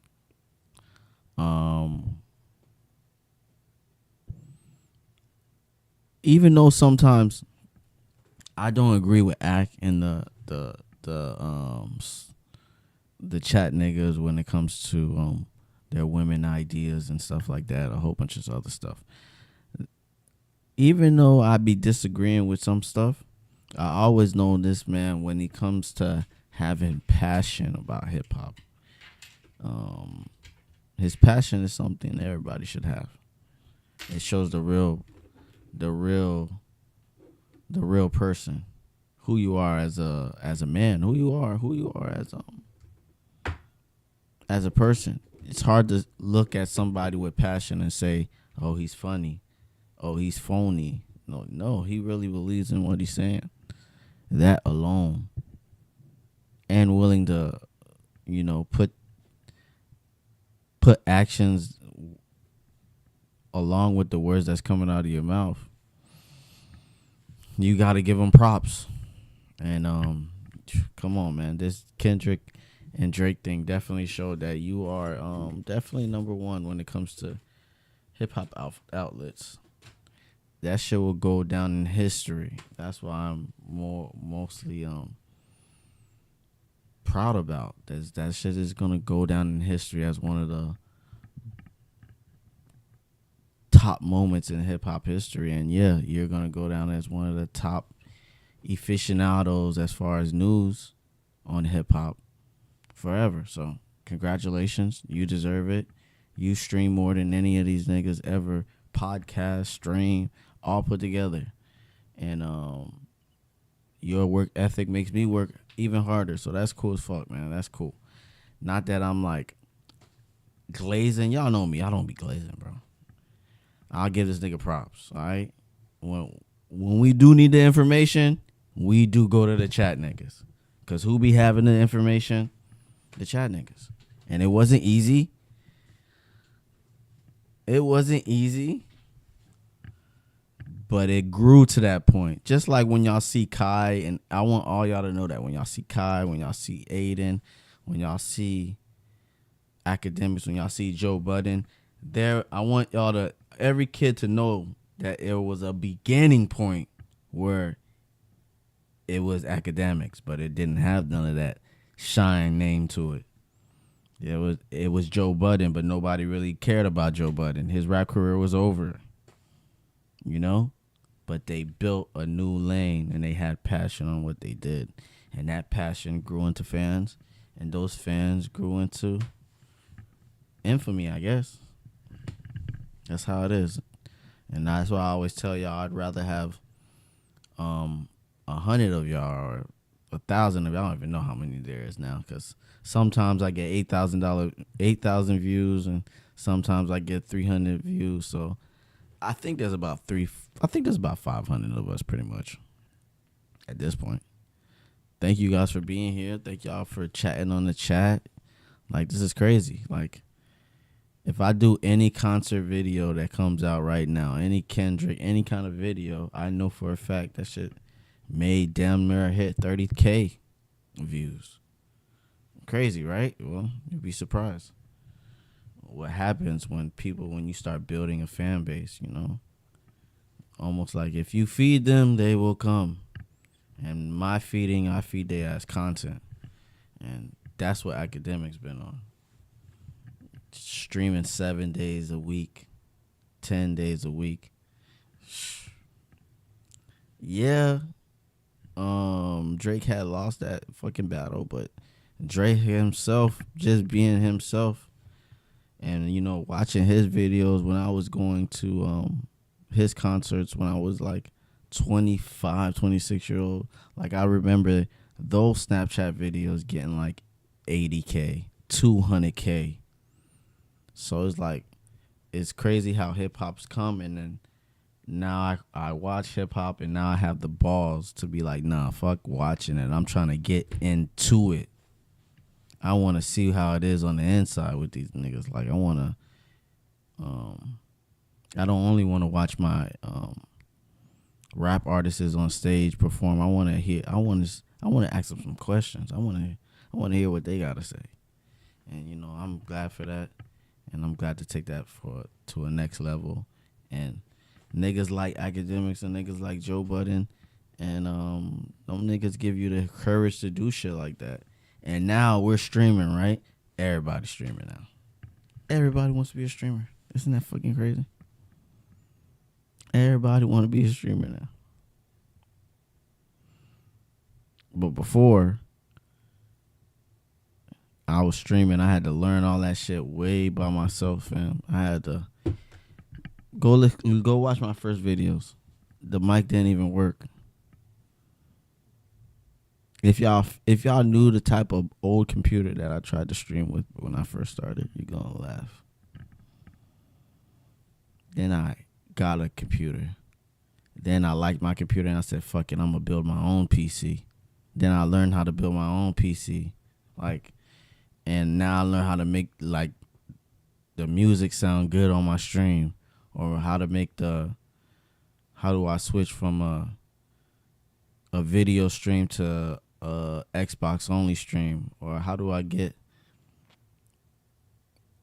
my internet to work right, like to make the streams work right so there's no pauses and glitches and shit like that. Like, all that shit takes time, and to do it by yourself, it is a 24-hour job. So congratulations to anyone who can do it. Congratulations to you. Congratulations to me, and congratulations to Stay Woke TV, because I ain't gonna lie, there was a lot of people who didn't think it would work. But, you know, we made it work, man, and we're enjoying the whole ride. Like I tell y'all, I promise y'all, I don't even do anything extra. I could get way more followers, way more subs if I just advertise. I haven't really even advertised. I just like chilling here on Twitch and having fun with y'all. So that's what we do. And then we just grow naturally. So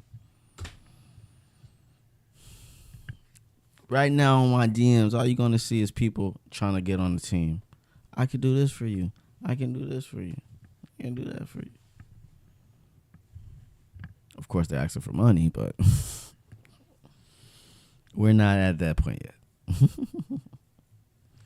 But congratulations to Act, bro. This is what I just wanted to say. Like, you're an inspiration to so much other people, which is why you have to be careful when you're coming on stream talking about women like that, because you are fucking... There's kids and shit watching you, fam. And not everybody is a whore. Just a lot of them. Get into some hip. Like, not all women only care about money. That is the lie of the century. You gotta stop fucking with women in the industry. Know some girls that do not give up about money. So be careful. Bob shit. Congratulations. Other than that, you deserve that shit. Okay. Perfect. I just remember the times, like, bro, just so many classic times this year. It was a good year. Didn't I tell y'all it was gonna be a good summer? I freaking told y'all. What were we gonna talk about today? Oh, we could talk about Eminem. I know y'all would like your act. After that glaze-a-thon of yourself, please don't do more. Well, we are gonna do more. We're actually gonna do we're gonna do Serena.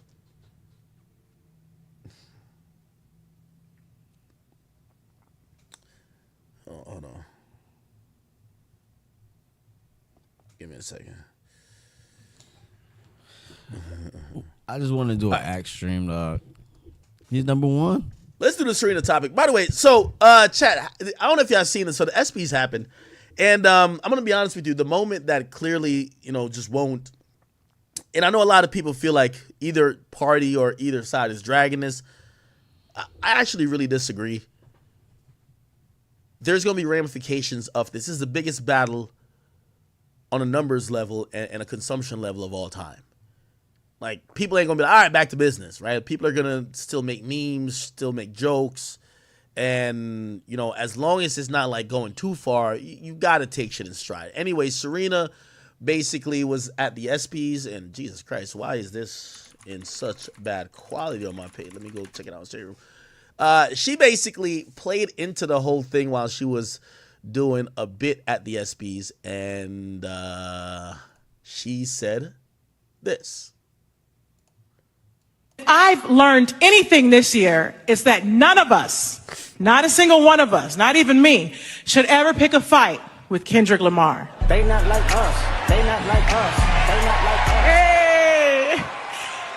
He will make your hometown not like you. The next time Drake sits courtside at a Raptors game, they're gonna Forrest Gump him. Sight's taken. They not like us. They not like us. They not like us. And if Now, Benny X, who's a producer who's worked with Yeet a lot and also worked with Drake, he commented on that, and his comments was like, okay, this is getting corny now. Hey, bro. Sorry, let me What do you mean it's corny? It's over with.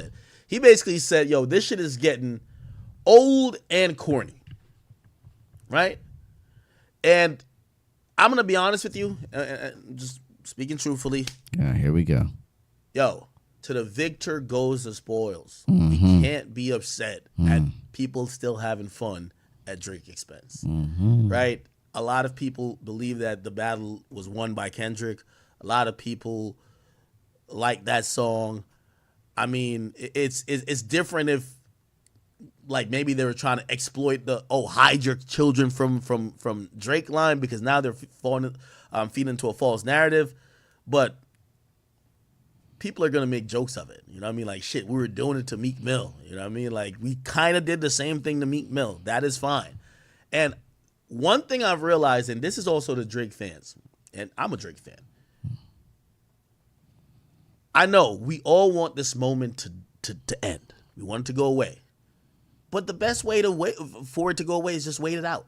Not get salty every time it comes up. People are gonna make fun of shit. That's just what it is. That's like it. you know what I mean? Yo, the more you If y'all would have won, it would have did the same thing. people are gonna be like, nah, nigga, we're not done with it yet. Yeah. So just let them have it. Not only Drake's doing the best thing. Just let it blow past. Fucking Drake. You're Drake. What is the point? I told y'all that was the right move. He's been doing the right move. I told y'all. Just let that shit go. It's the right move. It's already dying down. Look at P. Diddy. Not a fucking word. His shit is kind of dying down, even though he's about to get arrested. he's just like Well, just Drake be a happy little you're bit not cultural about or to get love arrested. hip hop. Serena, I'm gonna be honest with you. Serena doing this could never be old and corny. I have to be very honest. Why? Because Drake rapped about her. Like, you know, we got to be a little bit fair. When Drake rapped about her boyfriend being, you know, Drake dissed her man. Like, nobody said, yo, Drake, that's mad corny, Drake. Yo, why you do? No, we fucking enjoyed it and laughed. We can't do the, like, yo, if Drake gets a little bit of taste of his own medicine, we tight. Mm-hmm. I thought she kept it light. I thought they could have went way crazier. I think she could have been in the video. Keep in mind, Drake, ever since, you know, Drake has mentioned her in probably in the not the best ways that a woman or anybody who are romantically involved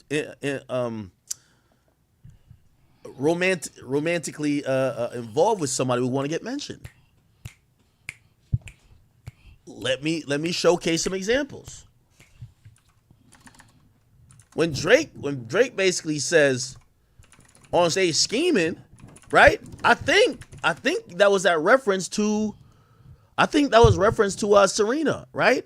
Basically saying, bothers me when the guys getting act like the bras. Guess every team doesn't compete with niggas like ours. Come complete with niggas like ours. That's why I see no need to compete with niggas like y'all. I just ask you when you see me to speak up, niggas. That's all. Don't be ducking. I gotta play some Starfield. It's freaking Looking like you never wanted none. Blah blah blah. Okay. Anyway, when you go down, it says, "Shorty want to tell me secrets about a rap nigga. I tell that bitch is more attractive when you hold it down." Now, if this was at, and again, we don't know, but we're making this association, because Common was romantically involved with Serena. Allegedly, Drake was too. So if you're talking about her, talking about shorty want to tell me secrets about a rap nigga, I think I tell that bitch it's more attractive when you hold it down. You can't tell me that she dancing to a song is too much, bro. Come on, dog. We got to be a little bit fair, bro. Then she disses her husband. Crazy thing is, on this channel, we used to only listen to Act, right? We listen to a lot of people now. We do a lot of different shit, which is actually very fun. Drake disses Serena husband. So when was they? But I'm sorry, I gotta play Starfield. I am just got to play Starfield. I have to play. All right, I'm sorry. We're gonna do that later on, though, chat. I promise you. Take some time. If we could even, it's gonna be a long day. Stay Scheming was 2012. Long day. And then he disses her husband on Her Loss. What song was that? Middle of the Ocean. Let's go look at that. Middle of the Ocean lyrics. I ain't never been the same thing. Bro, that song is stuck in my head. Chat, I gotta get off YouTube because I'm dying to play music. Sidebar, Serena, your husband a groupie. He claimed we don't got a problem. No boo. It's like you coming for sushi. We might pop up. Adam will like Suzuki. Shit. Okay? Cause shout out Big Boy sushi, with the follow. Sake, I the see you. money-growing Thank trees you. Like shiitake. Yeah, my boy was rapping. I ain't gonna lie, but still, yo, Drake. Let me tell you this. Maybe if somebody wasn't involved, or Drake wasn't sneak dissing for years, nah, Drake been giving her some bars. Like, to keep it real, if Rihanna did the same thing, I'm not mad at Rihanna neither. He called Rihanna pussy mid. We got to be a little bit fair. Drake, like, again, for Drake fans, his career ain't over. Drake been talking a lot of shit. He was just laughing at him for like a good 3 months. Like, give it like 2-3 months, they'll stop laughing at him. They'll realize they love him. right? And life will go on. Told y'all. Did I not? Who said that? Who said that? Was that me? Yeah. Didn't I say shut up, Drake? It's over. You lost. Let it go. Gotta let people get their little jokes off. Let people get their jokes off. People get their lick back or whatever the case is. And this is Serena's lick back. I thought this was light. Yo, if somebody dissed like your wife, nigga, when Drake dissed Pusha T's wife, he exposed that nigga as having a kid. When Drake dissed motherfucking Kendrick's wife, he called him a pedophile. That might be going too far. But just dancing to a song, y'all can't tell me, oh no, Serena deserved to get her lick back. I'm sorry, dog. We just gotta be honest, bro. Serena deserved to get her shit off. She ain't even dissing like too crazy neither. She was just like, yo, you know what I mean? Even though what she said wasn't true. I don't think Toronto, she said, Kendrick will make your own hometown hates you. I don't think Toronto hates Drake. I think Toronto loves Drake. But does she deserve to probably get her little jab back at the nigga because the nigga been jabbing her? Yes. By the way, so her husband, let's figure out who her husband is, right? Her husband is Alex Ohanian, who supposedly was a co-founder of Reddit. All right, y'all boys, chat in the chat. If y'all want to switch the music right now, tell me right now. I'll restart the stream right now. We can switch the music right now. Let me know. I'll listen to any kind of music right now. Let me see. I think he had responded too. We can still listen to this, obviously. He said, your husband's a groupie. What did he respond? He said, the reason I stay winning is because I'm relentless about being the absolute best at what I do, including being the best groupie Actually, for my wife and daughter. I'm going to listen to this for a good 15 more minutes. No, 20 minutes. And then we'll listen to music, bro. Response. Serena with he took the diss in stride. And somebody says, Drake used to be Serena Williams groupie. Huh? Okay. Yeah, did that nigga, if I'm him, I'll be quoting Not Like Us too.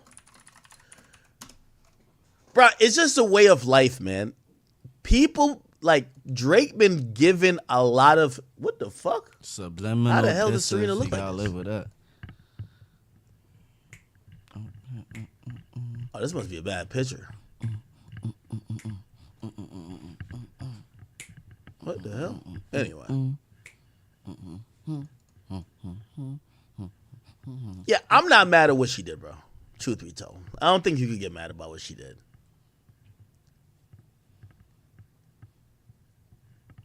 All right, Chad. She spoke on it more? Oh, she's talking about Not Like Us. She loves the song. Yeah, of course. Music time. 15 minutes. She's gonna love the song. Drake dissed her. She says it's the hit of the song. Yeah, she's supposed to like the song. You can't be mad at her liking a song when, like, that's one thing, Drake has done. Drake has dissed a lot of people. Now, granted, us as fans, we like when he disses people. Like, we don't want him to stop. But it's the same thing with the dude who likes to fight. You like to fight, or one time you might get knocked out. Now, if you don't fight at all, you won't get knocked out.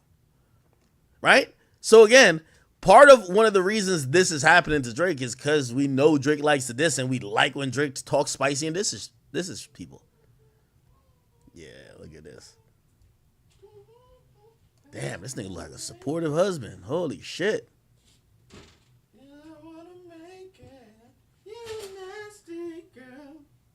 This was Drake and her back in the day. Yeah, I'm not mad at her, bro. I can't be mad at her, truthfully. What does she mean, though, they're going to Forrest Gump him? What does that mean? Next time Drake sits at the Raptors game, they're going to Forrest Gump him. Seats taken.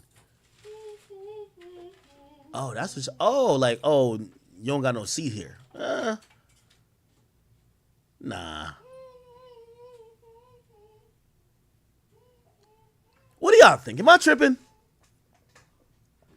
Yo, am I tripping? Again, y'all know I'm as big as a Drake fan as anybody in the fucking world. But like, dog, Drake did this woman. This is the moment that people feel like they could clown on Drake for a little bit. again, it's not gonna be forever. It's for right now. Shorty had to go. Like, if I'm her, come on, you know how I am. Nigga, I'd be saying some ungodly things about you. Like, somebody said Serena's stronger than me. Y'all know I got a picture of Serena, right? Yeah, Serena did. Yo, Serena look buff when I took a picture with Serena back in the day, bro. Y'all want to see it? I'm back. What are we talking about?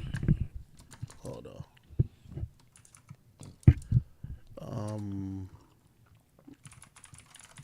I ain't never meant the same thing. Where's my picture of Serena?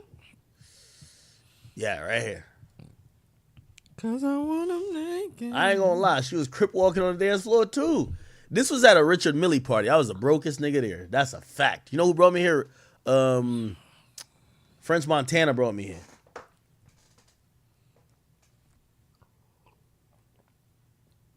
Bro, she looked like she could have just lifted me up and threw my ass in the water, my nigga. Like, she did look strong. But like, for y'all making the jokes that say she's a man, now she's not a man, bro. She just, I ain't gonna lie. She looks strong. She just looks strong. Yeah, y'all niggas can't handle that, man. Though. She looks strong. That's a You woman. just say that. She looks strong. Just a strong woman. But Drake gonna have to hold that. If Rihanna come out and start singing "They Not Like Us," she gonna beat me up. you gotta hold that too. Because shit could always get worse. Like, they could have been, like, Serena could have been like, shit. Like, you know how women are. Like, women are the most petty people on earth. You diss them and diss their new situation. Man, the ratchet Jezebels I know, you know what they would have came out and said? Y'all know I left him, right? I left that nigga because I realized he like him young. Oh, that's a different type of, like, you just open up a different can of worms if she said that. But she didn't say that. She just like danced to the song and just kept it moving. It's okay. I'm telling you, know, the people who I deal with, they come up with the wildest lies to really try to bury you. It's all right. Drake was notably seen cheering on Serena in 2011 in Toronto at the Rogers Cup and at the 2015 U.S. Open. They blamed her for her loss? Really? Serena retired, though, right? I think she retired.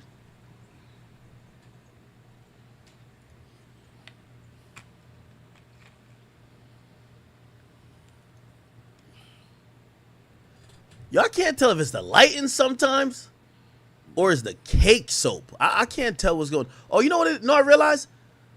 I just realized something. All y'all people who said Serena was bleaching or whatever, she not bleaching. Yo, this was, when she's playing, she's probably under the sun. Bro, you know it'd be like 100 degrees when they're playing, right? Outside. So she probably was darker, right? And then now she's not in the sun all the time. She's in the cool AC with her man. She's this complexion. That makes sense. Right? Yeah, Her loss was about Serena. No. I think her loss was about all the women who Drake felt either passed on him or all the women who try to play with him type shit. You know what I'm saying?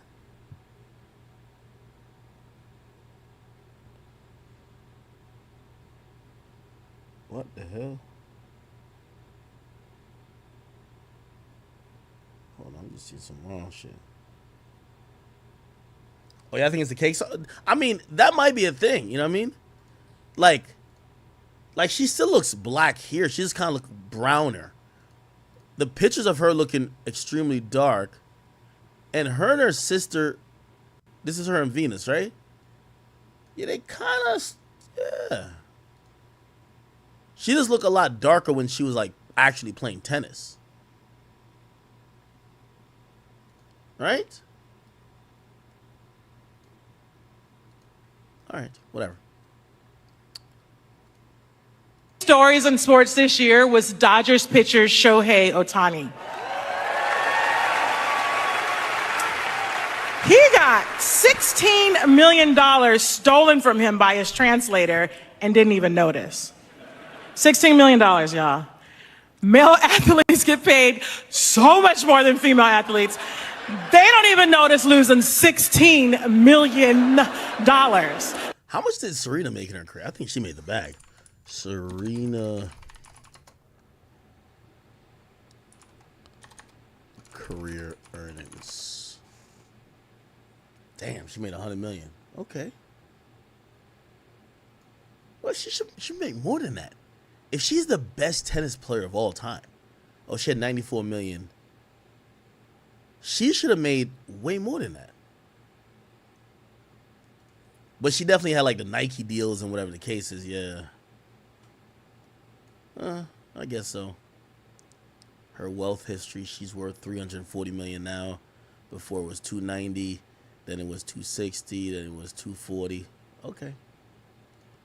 All right. Anyway, all right. Drake got to hold that, man. Unfortunately, bro. It's get over it. Get over it. All right.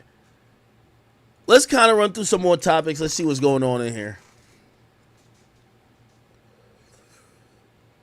We're gonna get to Eminem shortly. Let's talk about Boosie. So Boosie supposedly had a Fed gun charge. This is from when he went to San Diego to do a feature. You know, Boosie's pulling up on killers, serial killers, like degenerates, all type of people, as long as you got that bread. I forgot how much he's charging for a feature, but if you could get him $30K cash, nigga, that nigga don't care. It could be the middle of O Block. He going to go get that money.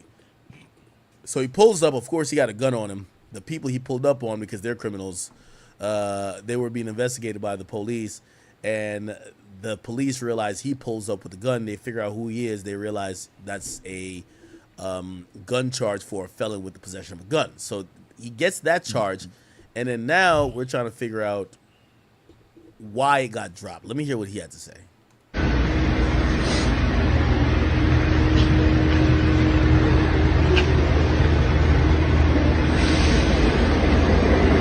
I ain't gonna lie, it do hit different when you're trying to fake cry for the camera. I ain't gonna lie, he probably did real cry, but he probably cried for real off camera, but now you gotta cry on camera too.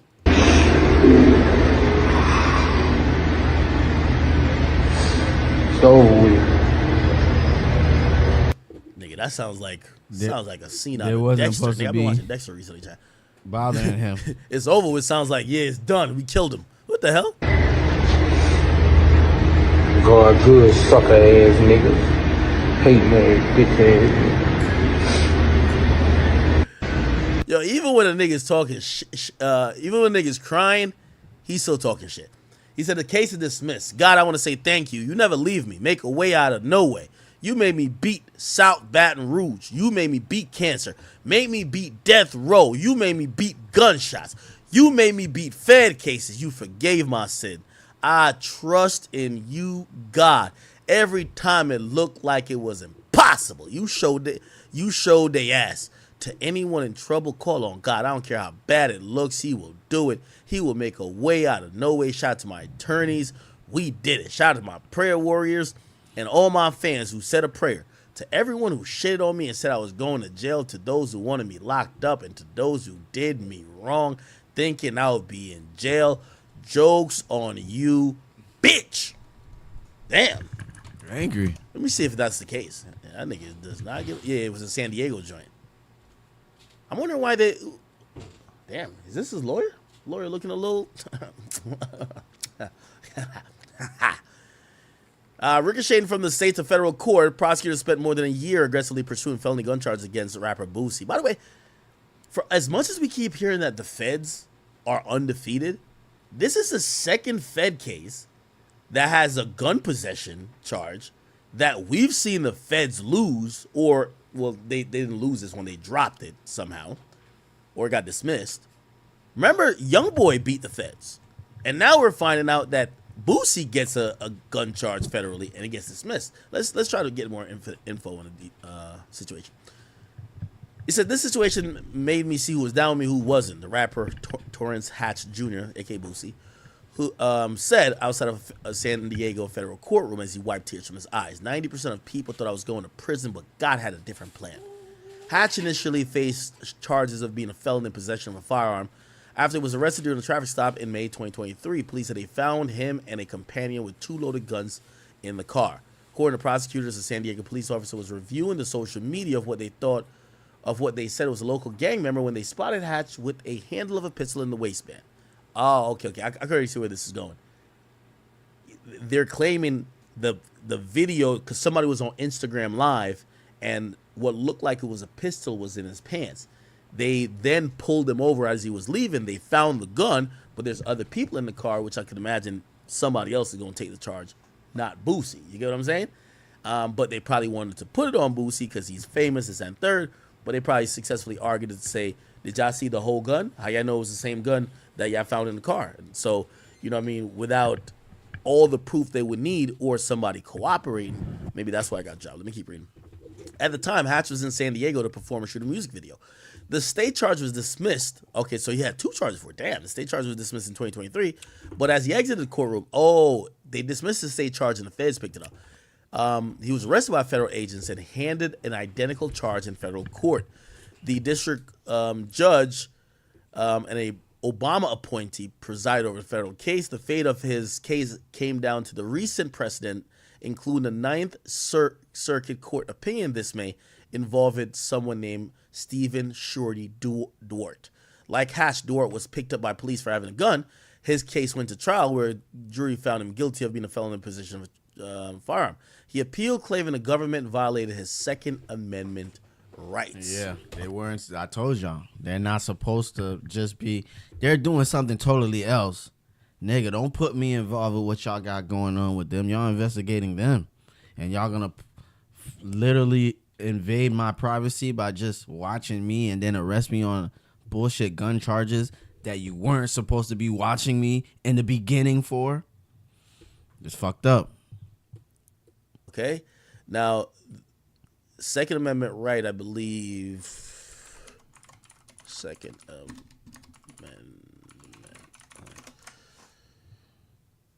It's the right to bear arms. Okay. How did they violate the Second Amendment right? Okay, let me read. The Ninth Circuit Court. We gotta read the whole Second Amendment right. People always only read one part of the Second Amendment.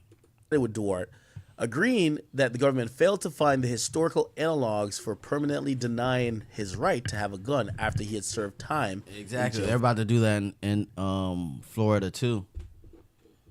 That listen, bro, just because he's a felon, that doesn't mean he's not allowed to protect himself. Laws are changing, y'all. For prior nonviolent offenses. Exactly. And if the person who's trying to defend themselves have nonviolent past, man, those charges are dropped, man. Anybody can have a gun nowadays, depending on what state you're in. Some states, New York, nigga, you going to jail for 5 years, which is why I don't visit New York. Because the criminals still have the guns. In that case, decided that the high court ruled that the gun restrictions must be consistent with historical firearm regulations in the 18th and 19th centuries when the Second Amendment was first enacted. In light of this, the Ninth Circuit decision, Hatch filed a motion to dismiss his case, and like Duarte, he prevailed. Wow. They said, the lawyer says that Boosie was the second person to have their charges dismissed after a Ninth Circuit ruling in May, along with thanking his lawyers and God. He thanked Duarte and found and offered to take him out to eat. With his felony charge behind him, Hatch says he planned to take some time at a local whatever. Asked if he would ever return to San Diego, he said no. Wait, I'm confused about this. This looked like it's a historical type of thing where they're saying, because he's a felon, right? Mm-hmm. So if he's a felon, he shouldn't have a gun. But the laws are changing. The courtroom is the video. Let's see. No, it's just a picture.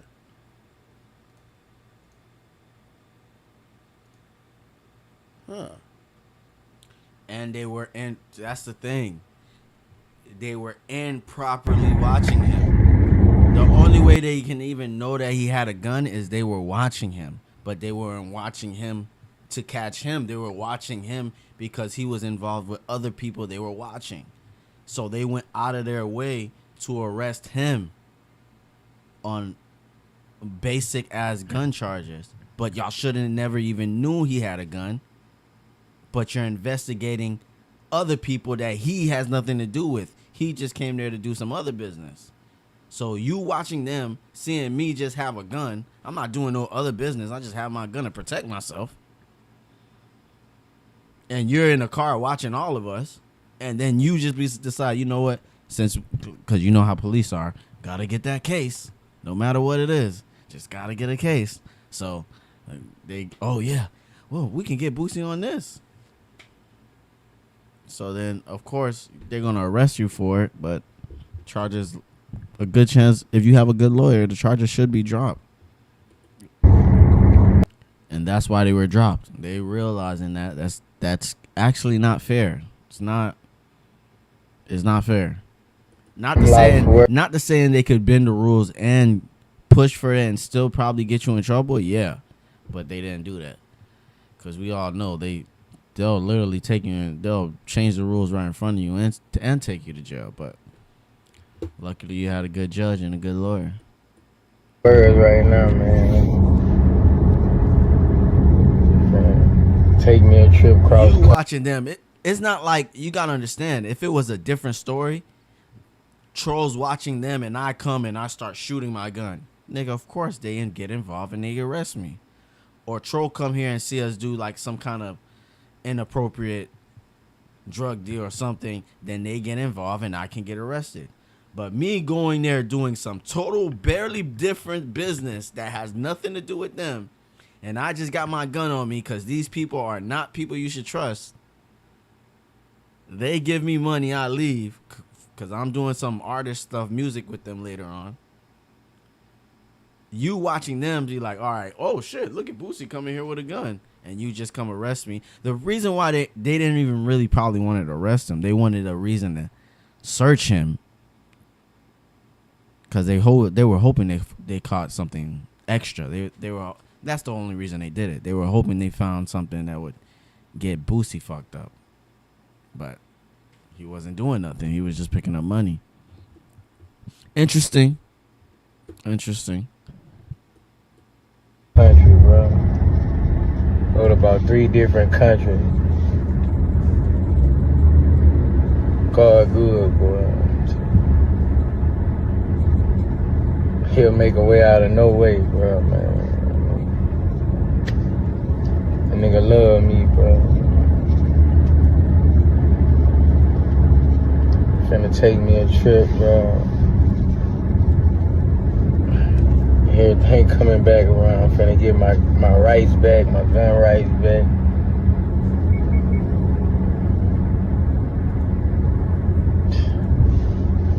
My pawn money back.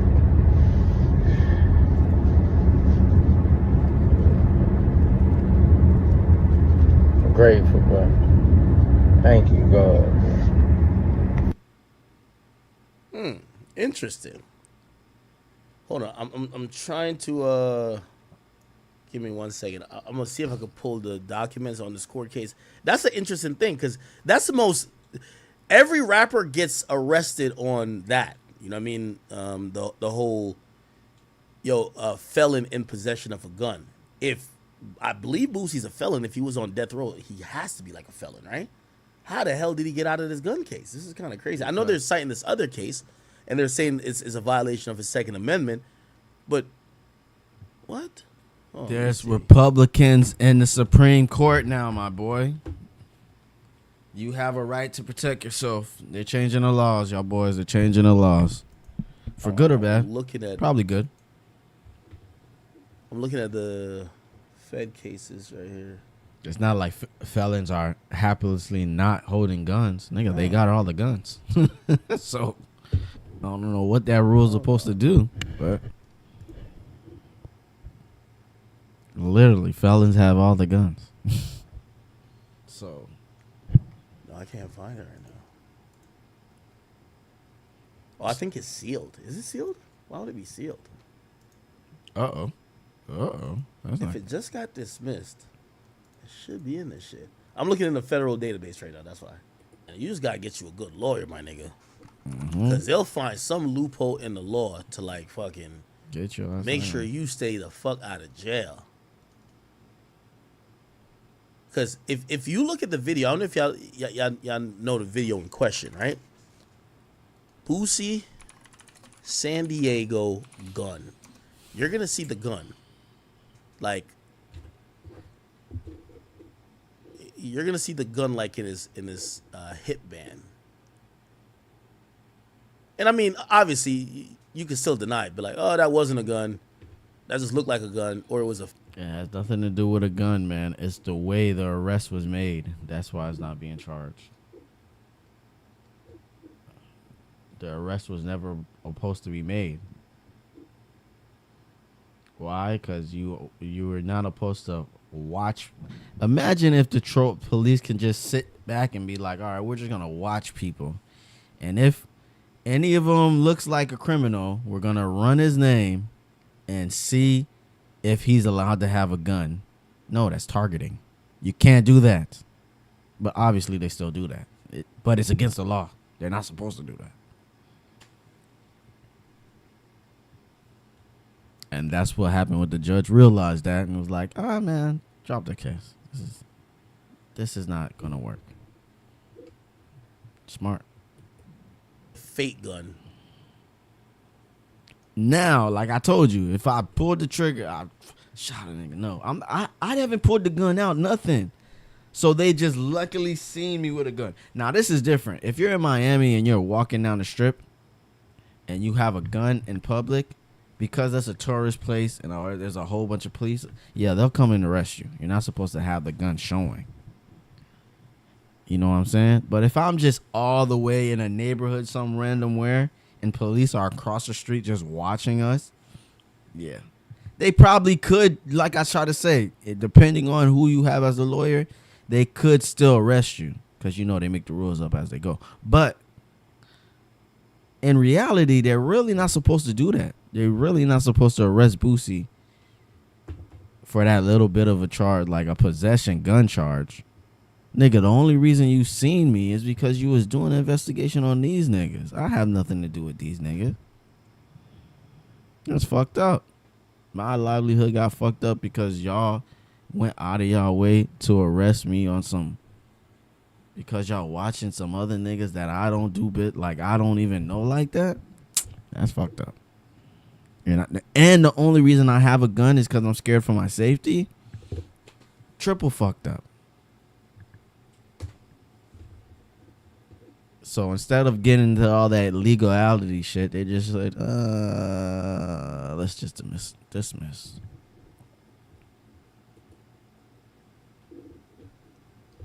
They could have kept him.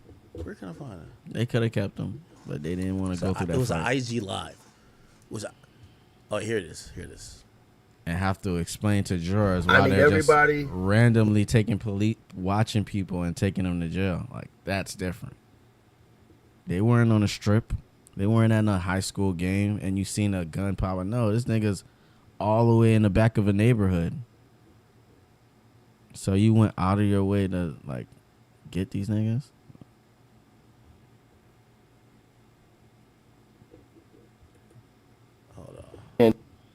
Technically, million hit view, Vlad TV, whatever and everything like that. But as it stands right now, bro, like police can come in and identify anyone that you chill with. Oh yeah, who is that guy he's with? They can identify you. That's nothing. But when you start being like, okay, is that a gun? All right, let's arrest him on a gun. Let's look up his past charges. Isn't he on felony possession of a gun? Let's go harass him to see if he has anything else. Like, that's the games y'all playing? Yeah, that's the games they play. It's over. Here we go. Quotas. They don't care about no yeah. fucking justice. So they were saying this was about quotas. More niggas need to be locked up. I guess it don't even... Nigga, that could have been a wallet, nigga. Does that look like a gun? Am I tripping? And then this is why you know they're stupid. Because now the people that you've been investigating clearly knows you're investigating them, man. Even if they probably already did know, but now they for sure fucking know. Because you literally showed your hand for a gun possession charge that got dismissed. Idiots. Can't make that shit up. So now if those niggas get caught up doing whatever they doing, they're idiots. Because if they didn't see it coming, they're super idiots. Messed up your whole investigation for a gun possession charge. Dummies. No, that looked like a gun right there. Oh yeah, they got it right there. They was trying to hem that nigga Boosie up, dog. They were trying to. This is the police are the police. This is the but border right They here. still can't just go around watching niggas, even though that's what they do. I mean, they're not supposed to, but that is what they just do. Can't just watch everyone I go with and be like, "Is that a gun? Let's go get him." Like, what?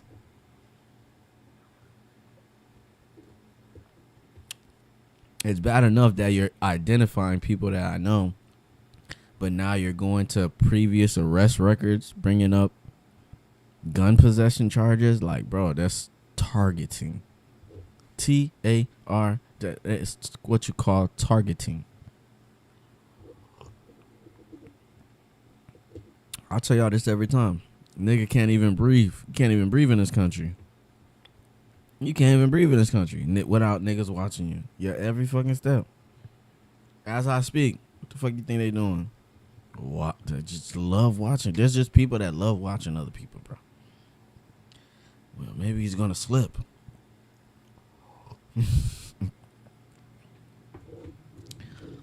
Well, that's why I'm glad I go to work.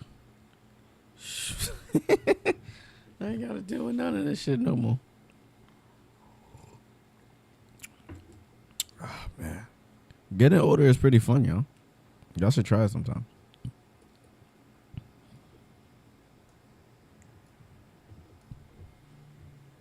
Defendant Torres Hatch, blah, blah, blah. Judge Holcomb granted his motion to dismiss felony possession count and denying the government motion go to to hold work. the defendant motion. Eat. Find some beautiful women. Roll a couple joints. That's not life. I don't really know what is, if you ask me. To dismiss in Thank advance. you, Jesus. The attached order was publicly filed moments ago. Yeah. The government alleged. All right, y'all, look. I would say it's music time, but I lost my luster. It's Starfield time. Fuck that. Definitely Starfield time.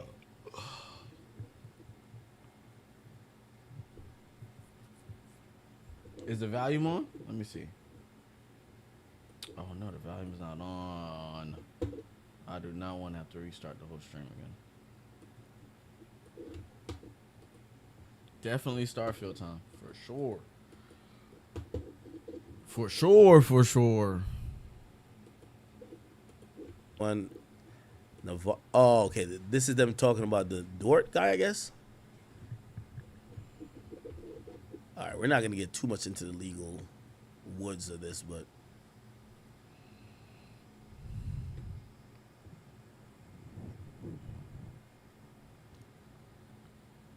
who the fuck is Navarro though?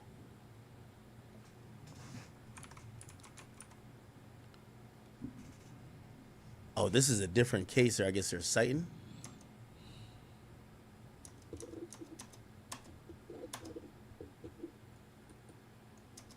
Okay, whatever. All right. Good for Boosie, man. And congratulations to him. This was them leaving court.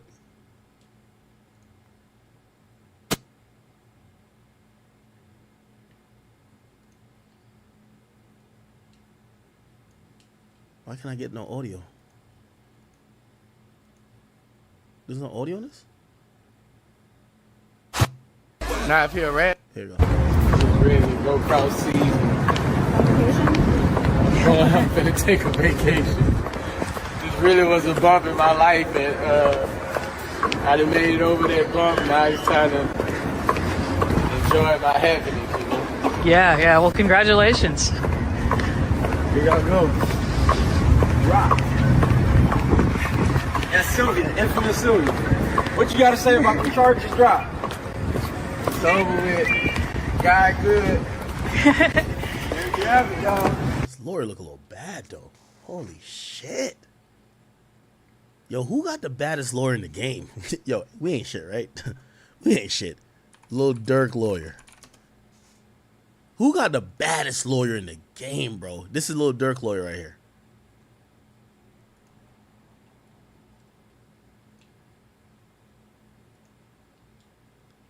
Nah, they were fucking. Nah, this ain't no just regular lawyer right here. Anyway, she was known for getting one of Durk's cases dismissed. Holy.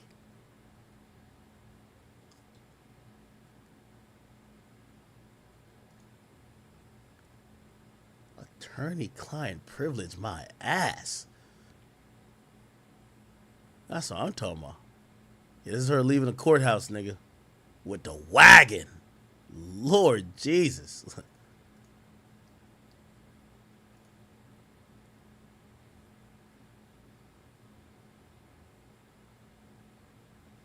Yeah, where's the pictures of her and Dirk? This I know there's some pictures somewhere of her and Dirk. Turning Nicole Mormon is not going viral for not only her good looks, but for getting Lil Durk off 5 felony charges. But to all the trolls on Twitter, did you know even if you thought you had a chance with her, she still couldn't sleep with you anyway? Under rules that govern lawyers, attorneys can't sleep with their clients unless they had a prior sexual... Cap, nigga. Cap.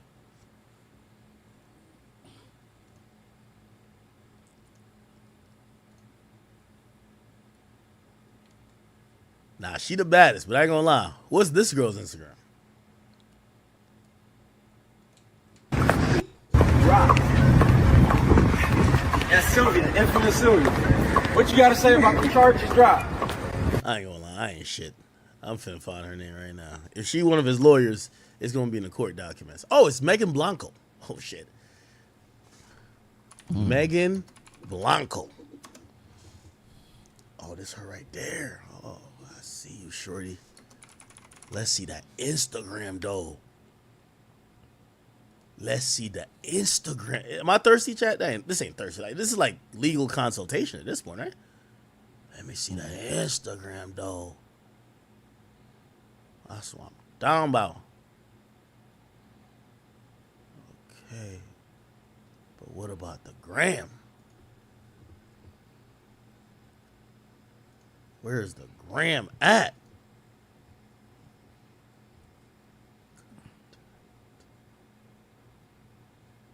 Chat, we gotta find her gram, nigga. Cause that shit looked like it was poking. I ain't even gonna lie to you, chat. I'm giving a bean. Like, that thing looked like it was poking a little bit. It's over with. Guy good. There you have it, y'all. Nah, we gotta find the gram. I know somebody got it already in the chat. I know somebody already got it in the chat. I know somebody got it. This is real journalism right here. We gotta figure out the lawyer that beat the feds in front of the camera to say, look, we're doing our job. We arrested a bad guy and the bad guy is famous. That you're gonna have clout chasers. You're gonna have slurs. You're gonna have people who, you know what I mean, who are former business partners or associates who got cut off or cut out the money. They're gonna sue you. What I've learned, and I wish I never learned this, is that when you make money, save some for the IRS and save some for lawyers. Because if you ain't ever get sued, you ain't big enough yet. If they haven't deemed you that you're like a money bag that they could get, yeah. And also, I say that to say, lawyers are expensive. Trust me. Trust me. I've been in that bank and wiring wild amount of money to lawyers, and they could see the look in my eyes, and I'm like, life was much simpler when I was not popular at all, bro. But again, when you do have a good lawyer, they could make shit go away, right? Now, again, I'm pretty sure whatever he paid to this woman, she's worth her weight in. This case, apparently on face value, I haven't read into it. I'm not going to just bore you out by trying to do it on stream.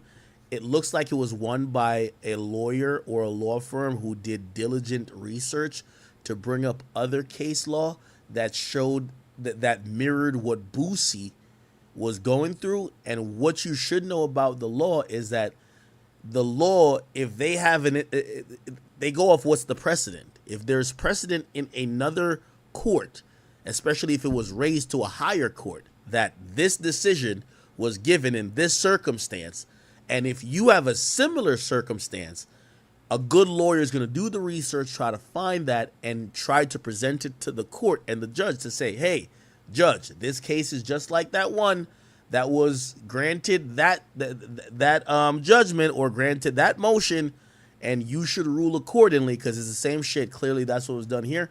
Congratulations to Boosie and congratulations to his lawyer. I'll look again on the complaint. Hold on. I might have to eat first. Or the documents to see. This. Oh, no. It's just her law firm. Yeah. Yeah. It says law offices of Megan Blanco. So it's not like she's from a bigger firm. So I don't know how big her firm is, but look like she's doing a lot of this by herself. I mean, we just were on her website. So anyway, I also put this in the air that, if people need good lawyers, salute to her. Okay. All right, let's keep it going.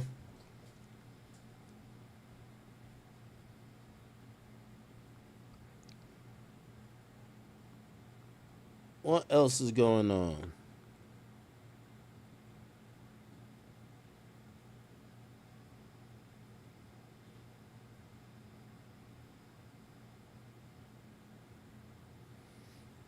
Okay, let me hit this real quick. I don't know what's going on. So, everybody knows that, I could probably use Twitter for it. Everybody knows that Ice Spice and Central C, allegedly they're dating. Okay? Now, I'm going to be honest with you, and I got to give credit to both their PR teams. I'm at the junction where I don't know if it's real or fake. Just being very honest. I don't know if it was real or fake. Like, I got certain stuff that I threw up, but it was from people close there. Like, it seemed like they wanted to put out that they had a relationship going on.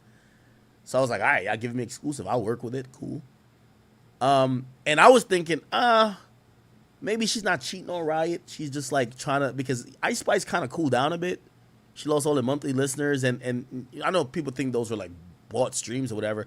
No, I think one of the songs that was probably hugely popular that made her get all those monthly listeners got taken out of rotation in terms of playlisting. And after a while, when you're on Spotify, like say Rap Caviar, you're going to have like at least 6 million monthly listeners if you have a song on there. Why? Your song is exposed to at least 6 million people that listens to Rap Caviar. So that's how monthly listeners is a different type of game. I've seen a lot of people trying to make it a whole thing. Like, Ice Spice was, Ice Spice lost monthly listeners. And they were making a big deal, that, wait, let me just put, people said, she lost 25 million Spotify monthly listeners in the last year. This is a fluid number that isn't streams. Streams isn't monthly listeners. Monthly listeners is from my understanding, exposures and also individual accounts that have listened to your music.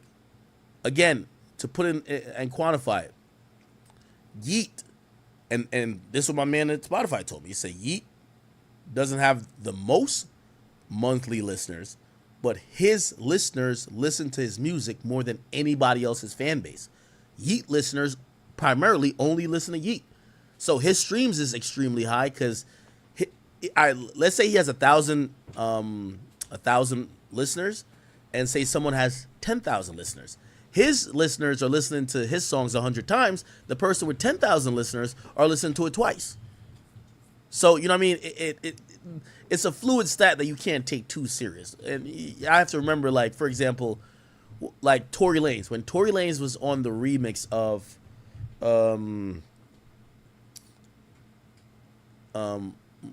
what's that song called with Jack Harlow? What's Poppin' or What's Something? I forgot what it's called. Tory Lanez had 30 million monthly listeners. I'm pretty sure right now if I go look at, let me see. Maybe I could Google it. How many monthly listeners does Tory Lanez have? He had 30 million at a point. Right now, he has 22.6. So it's a number that goes up and down. Why does it go up and down? It depends on the song. Like if we look at what's that song he had with Jack Harlow? That's the one. It was a remix, but it gave him a shit ton of monthly listeners because people were listening to that song. It was damn near number one. So I say that to say when it comes to Ice Spice, I have to acknowledge or understand that as time goes by, her numbers are going to drop and oscillate. Anyway, a lot of people were wondering, though, because it could be an indicator of if she's falling off. Now, I'm going to be honest with you. Her last couple snippets haven't been snippeting for me. Like, I've just been like, she did the joint with the Sean Paul rendition, Just Give Me the Light. The shit was horrible. She did get on the song or remix, the Cash Cobain joint. I thought that was cool. But also, she fell out with Nicki Minaj.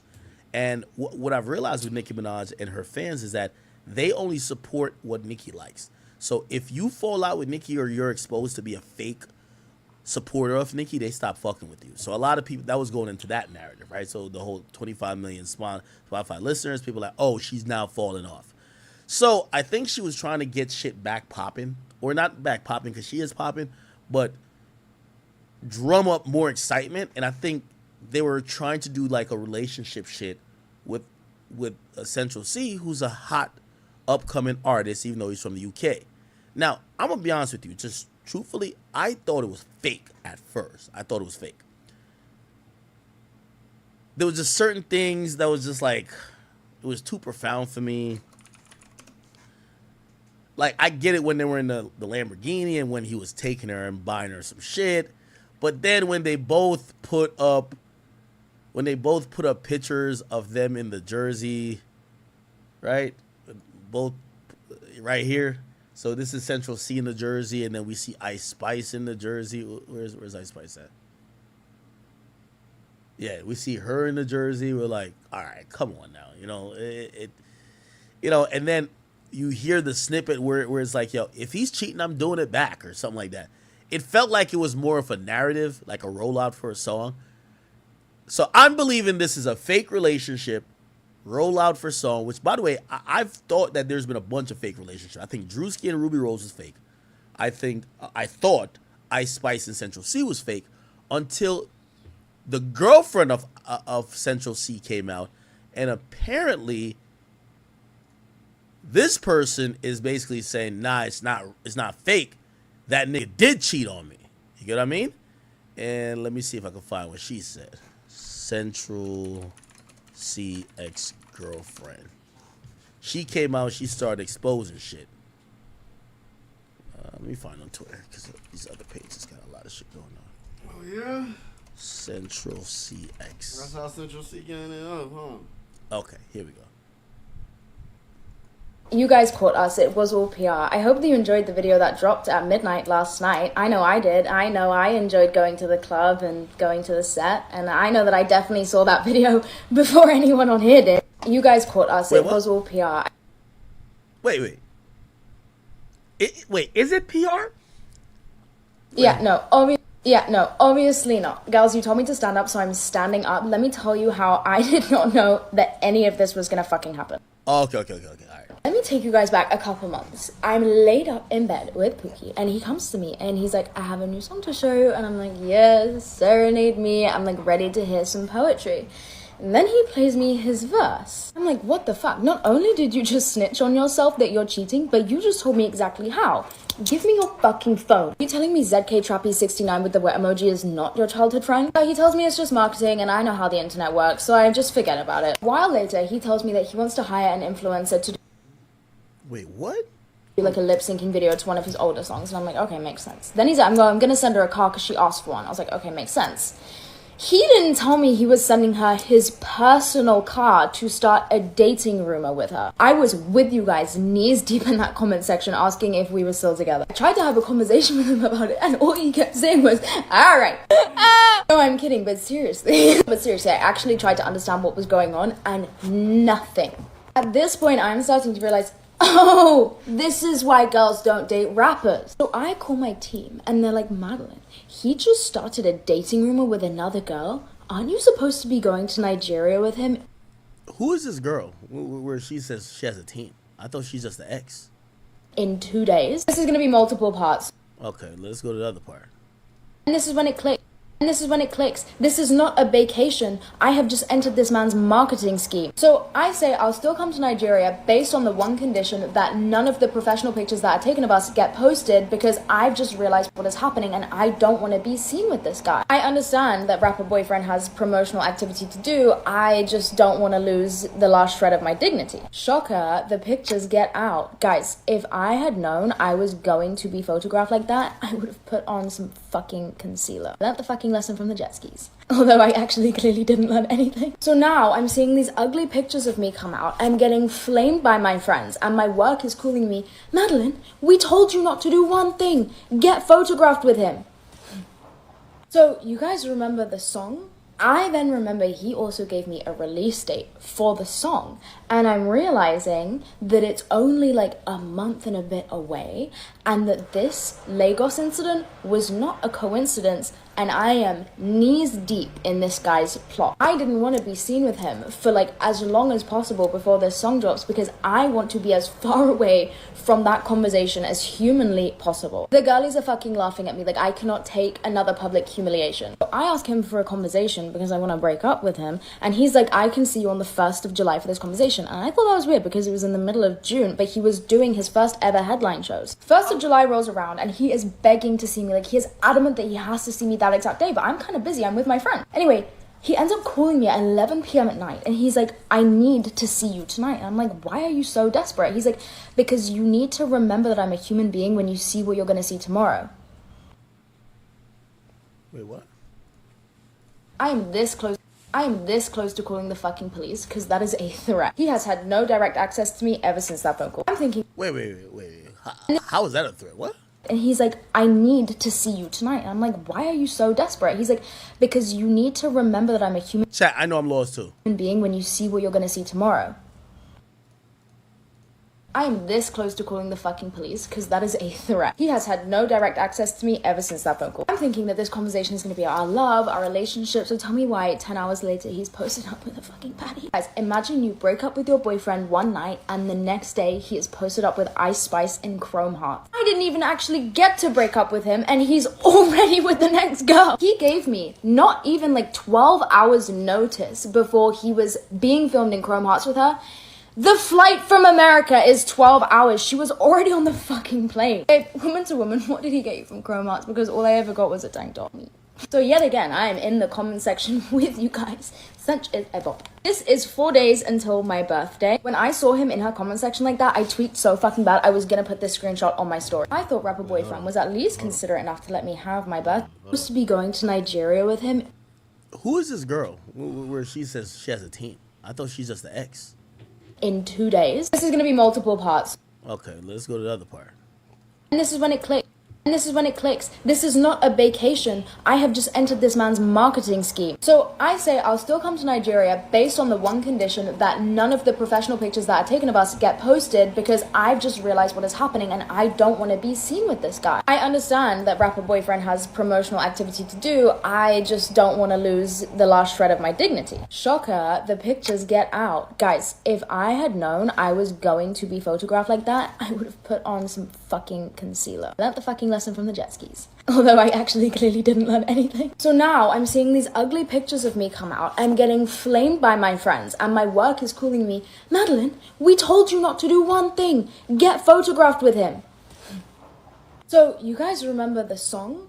I then remember he also gave me a release date for the song, and I'm realizing that it's only like a month and a bit away, and that this Lagos incident was not a coincidence, and I am knees deep in this guy's plot. I didn't want to be seen with him for like as long as possible before this song drops because I want to be as far away from that conversation as humanly possible. The girlies are fucking laughing at me, like I cannot take another public humiliation. So I ask him for a conversation because I want to break up with him, and he's like, I can see you on the 1st of July for this conversation. And I thought that was weird because it was in the middle of June, but he was doing his first ever headline shows. 1st of July rolls around and he is begging to see me, like he is adamant that he has to see me that exact day, but I'm kind of busy, I'm with my friend. Anyway, he ends up calling me at 11 p.m. at night and he's like, I need to see you tonight. And I'm like, why are you so desperate? He's like, because you need to remember that I'm a human being when you see what you're going to see tomorrow.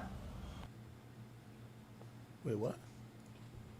I am this close to calling the fucking police because that is a threat. He has had no direct access to me ever since that phone call. I'm thinking, Wait. How is that a threat? What?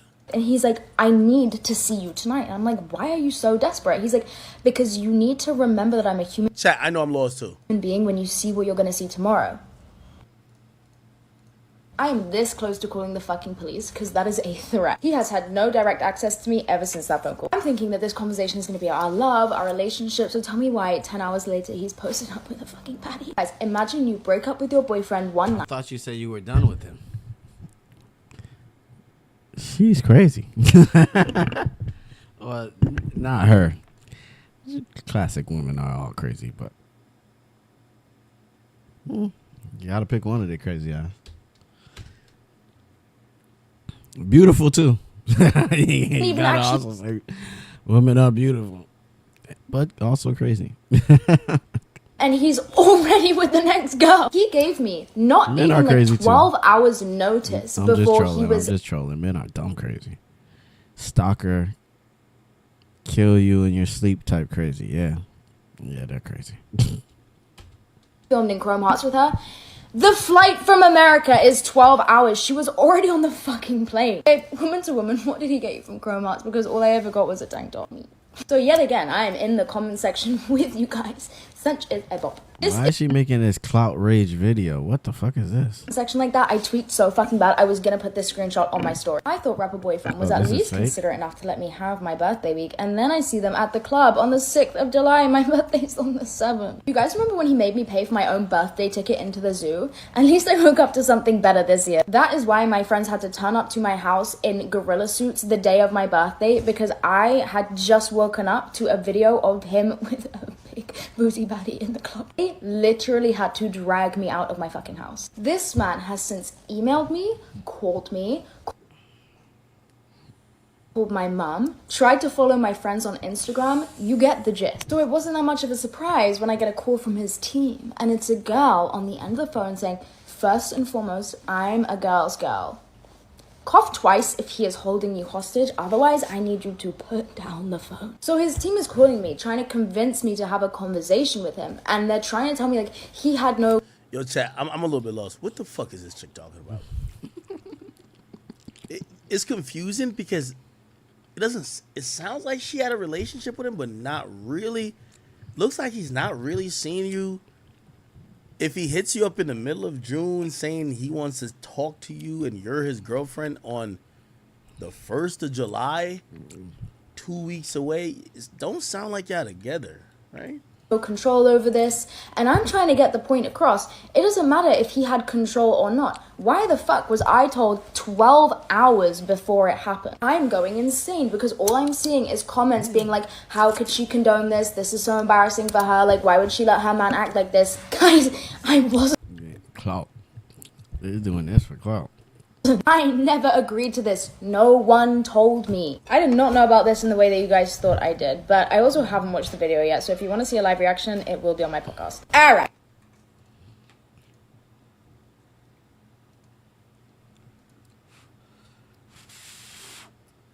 What the fuck? This is Central C DMing her? Good night. Come home. I still love you. You should caption your next post the same as Ice. Also, I got a funny B-Day present. That would be good for social.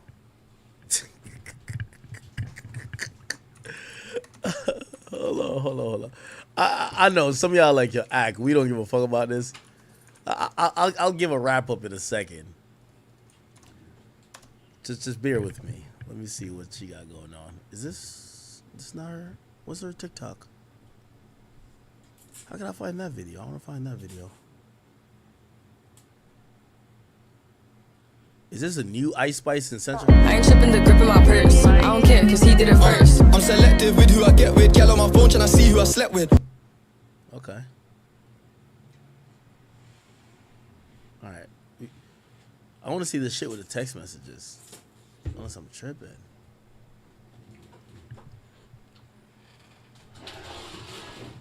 Detective, lucky for me, I deleted a message. All along it was me and but I told her it was me and my brethren. By the Oh shit. It said all along. end of this, she investigating detective, lucky for me, I deleted a message. All along it was me and but I told her it was. Okay.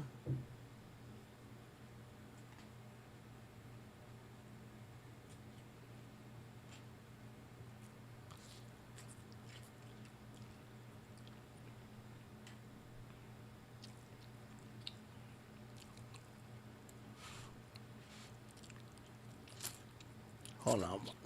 I'm gonna give y'all something. Just chill. I'm just trying to see what the fuck this is. Isn't there more?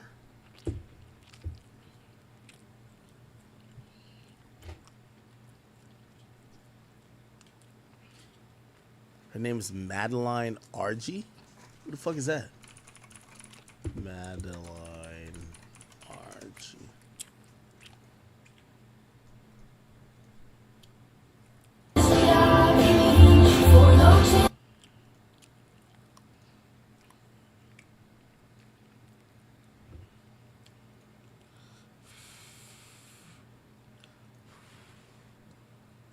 I know, chat. If I look confused, I know y'all are too.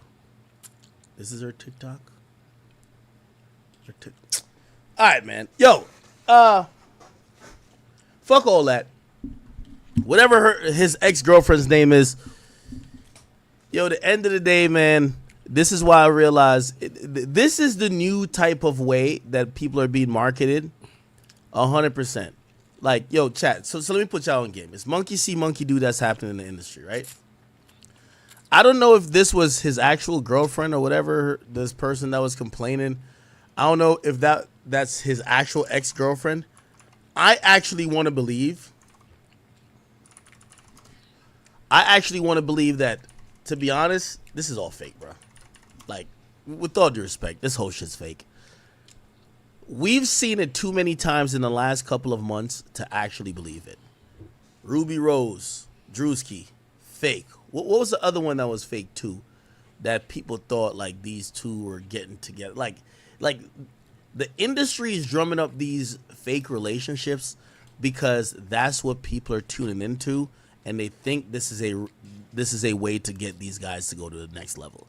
So I kind of get it, but this is all like it just seems too contrived for me. You know what I mean? Now I think it's gonna work, right? Because people like relationships. Central C and Ice Spice seems like, you know what I mean, both are kind of on the uptick. They both need this moment. It works for them. Whoever who puts this together is pretty good. But I'm going to just be honest with you. I think this is probably a deal between all three of them. They tell the ex, hey, people are catching on that this looks suspect and you just had a girlfriend not too long ago. How about you play it this angle for your people? They're going to play it this angle as if you got played, and everybody gets clout out of this, and it is what it is. Now, here's my thing. I think the song is okay. I don't think the song's a hit. So I don't care what type of... somebody said YZ and Sweetie. I don't think YZ and Sweetie actually... and actually, I don't think Kelsey and Swift is fake. I think YG and Sweetie, like, to keep it real, my nigga, and I'm trying to be nice, YG and Sweetie being together won't make us care about nothing they got going on. I'm sorry. It was Drewski and Ruby Rose, and there was someone else. I can't remember what it was. Anyway, the point is, I think this is all fake, bro. This is all fake, and everybody's in on it. Oh no. I was saying, oh, that's what I say. Monkey see, monkey do. The Sexy Red and Chief Keef shit was so believable, and was happening in real time, that everybody believed that Sexy Red and King Von's sister were about to fight over Chief Keef. That's the only difference here. You get what I'm saying? The Sexy Red and Chief Keef and Kayla shit worked so well that they're trying to replicate it. That's all I'm trying to say. Ice Spice is an attractive woman. At the end of the day, I wouldn't even be surprised that, number one, they're not together. Number two, he didn't fuck her. Number three, her boyfriend Riot is behind the video in all of these joints. But, again, and this is what this industry will do. It makes you have to sacrifice your pride for moments to advance your career. Could you imagine that conversation? Hey, Riot, we know that you're her man and y'all are in love and you were there before the fame. You were there when y'all was sleeping on fucking mattresses on the floor. Y'all love each other, won't leave each other, but you're not the star. We need her to do a fake relationship with Central C because he's a star too.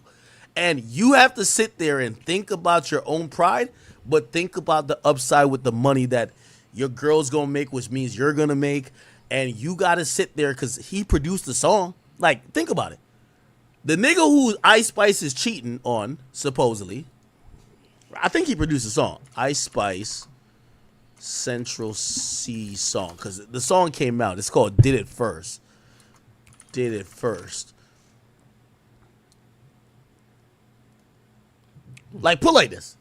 This is how you know this shit's fake. She think it's fuck. Why would the boyfriend of Ice Spice produce a song where Ice Spice is rapping and bragging about cheating on him? Make this shit make sense.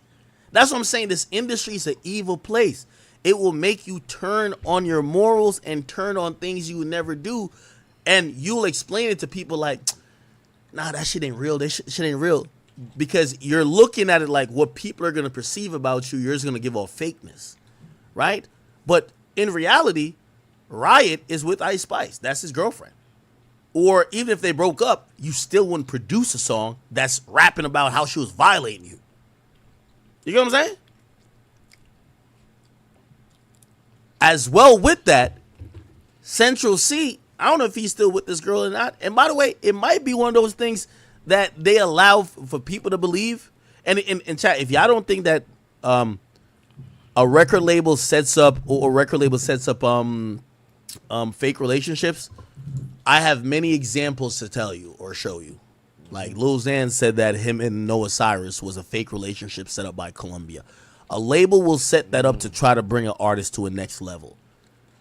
Shit, I told y'all even back in the day, like even 6ix9ine, who was just a marketing genius by himself, he knew having a relationship was going to bring him to another level. That's why the whole thing with Selena Powell happened. He wanted to link with Selena Powell that she could expose him, that women could talk about him. Like, oh shit, Danny love bitches. You know what I mean? That's again, it's part of the game. So obviously we knew a song was going to come out of this. Now, do I think this song is hot?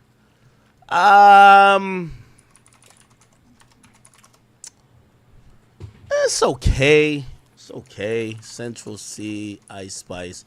I obviously can't play the whole song. I gotta get these record labels to start whitelisting like my YouTube, right? That I could just play music, period, right? Matter of fact, let me do that. Chat, remind me to do that. I'm gonna hit their labels and tell them, yo, whitelist my shit. Don't, because I want to be able to play their music when I'm on YouTube. That's the thing. That's how anyway, so I ain't gonna play the sounds, but you could kind of see some shit. Is this? Yeah, you see them here. Yeah. So that's how some people music videos I can play all the time. This is clearly a marketing thing, and good for them. Good for them. I'm not mad at it. I hope it does what it needs to do. If I look at it, it's been out a day. It did 3.5 million views, number 8 on trending. This is why I was saying that I think Central C is one of the biggest artists in the game. First of all, these are major numbers. 3.5 million in a day. That's crazy, right? I mean, he goes from we could go bond for a bond with him and Lil Baby, and now this song looked like maybe by numbers wise it's gonna be a hit. So how are we not gonna say that Central C is one of those guys, right? Central C. Yeah, his last record with Baby. His last record with Baby did 74 million in a month. 74 million a month. Right? By the way, let me look on the trending thing to see what's above Central C.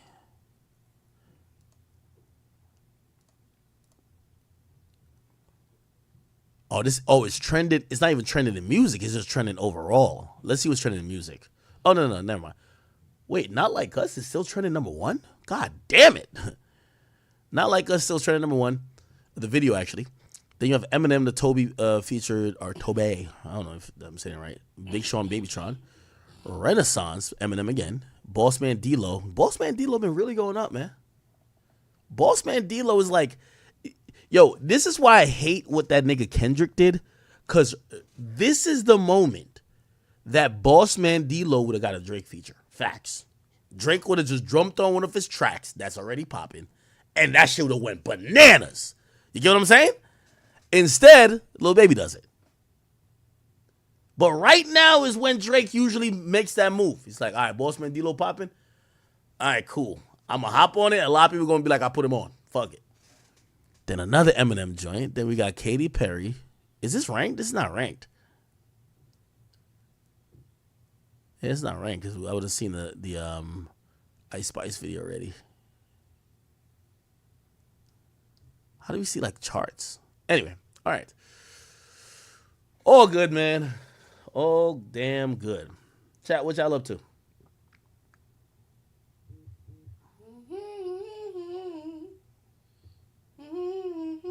What the hell? Is my camera turned? What the hell? How long has it been like that? Oh, there's a little bit more. Oh, by the way, thank whoever who just sent this to me.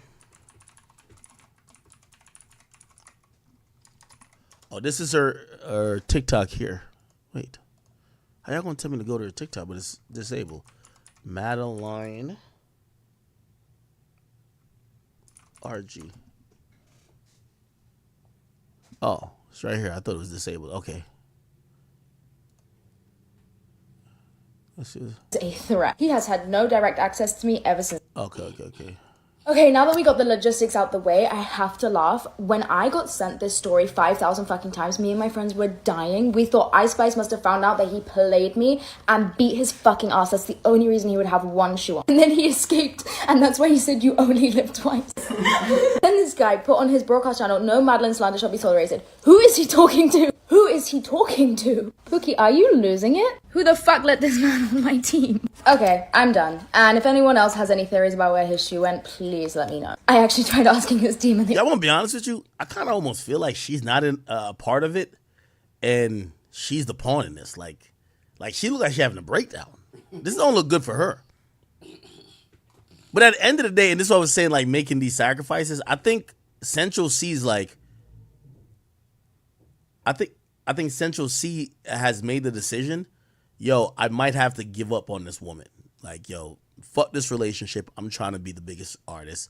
And she's a pawn. You know what I mean? Just like I do think that Ice Spice at some point, whenever she links with another producer who could really give her beats, you're right. Let me tell you, your days are numbered. The moment she finds another nigga who could give her beats that she likes, she's going to get rid of you too. That's it. You know what I mean? Demon, they told me to fuck off. Okay, now that we got the logistics out the way, I have to laugh. When I got sent this story 5,000 fucking times, me and my friends were dying. We thought Ice Spice must have found out that he played me and beat his fucking ass. That's the only reason he would have... Yeah, Brian, for real. Your days are numbered, man. I hope you realizing that. Or maybe you on some P. Diddy shit. Maybe you like that. One shoe on. And then he escaped, and that's why he said you only live twice. Then this guy put on his broadcast channel, no Madeline slander shall be tolerated. Okay. And they told me to watch. Chat, I ain't gonna lie, y'all be DMing me some good shit. They said watch this video from scratch and then watch her other ex. You guys caught us. It was all PR. I hope that you enjoyed the video that dropped at midnight last night. I know I did. I know I enjoyed going to the club and going to the set. And I know that I definitely saw that video before anyone on here did. Okay. And they said go to her ex's shit? She's having a breakdown. What's going on? Her ex's shit is. What the fuck is this? Obsessed with you. Can you actually imagine? That video got 150 million views. Who the hell is this?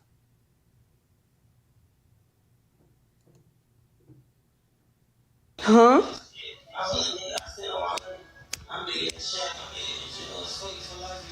Make it make sense.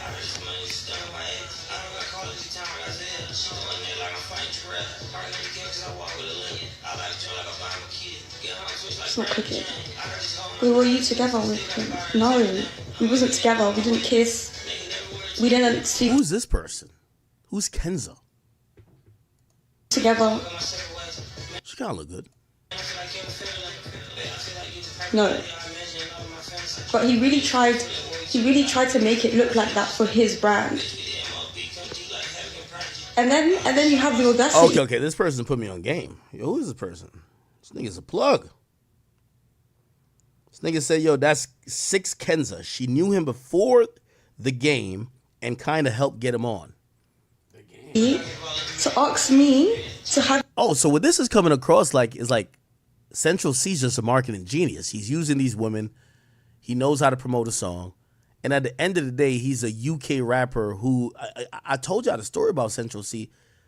Yo, he was being courted with a $20+ million contract for just his US rights, just based on how big he had gotten off that. Yo, I want to meet Doja Cat because I want to indulge in that. Like, that song really got him big, and he didn't have deals locking him into a major.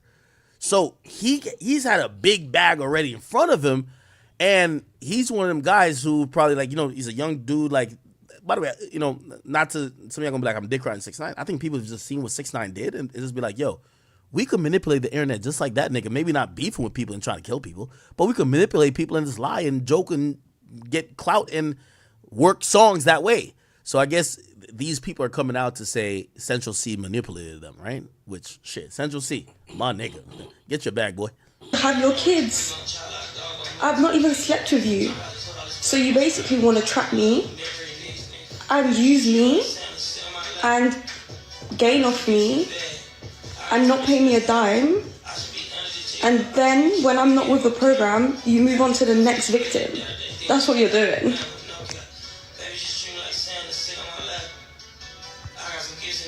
Who sent? All right, come on, get to this stuff. I hate when women are on Instagram Live because they think it's a press conference. They're reading comments half the time. Shorty just talk. Fake.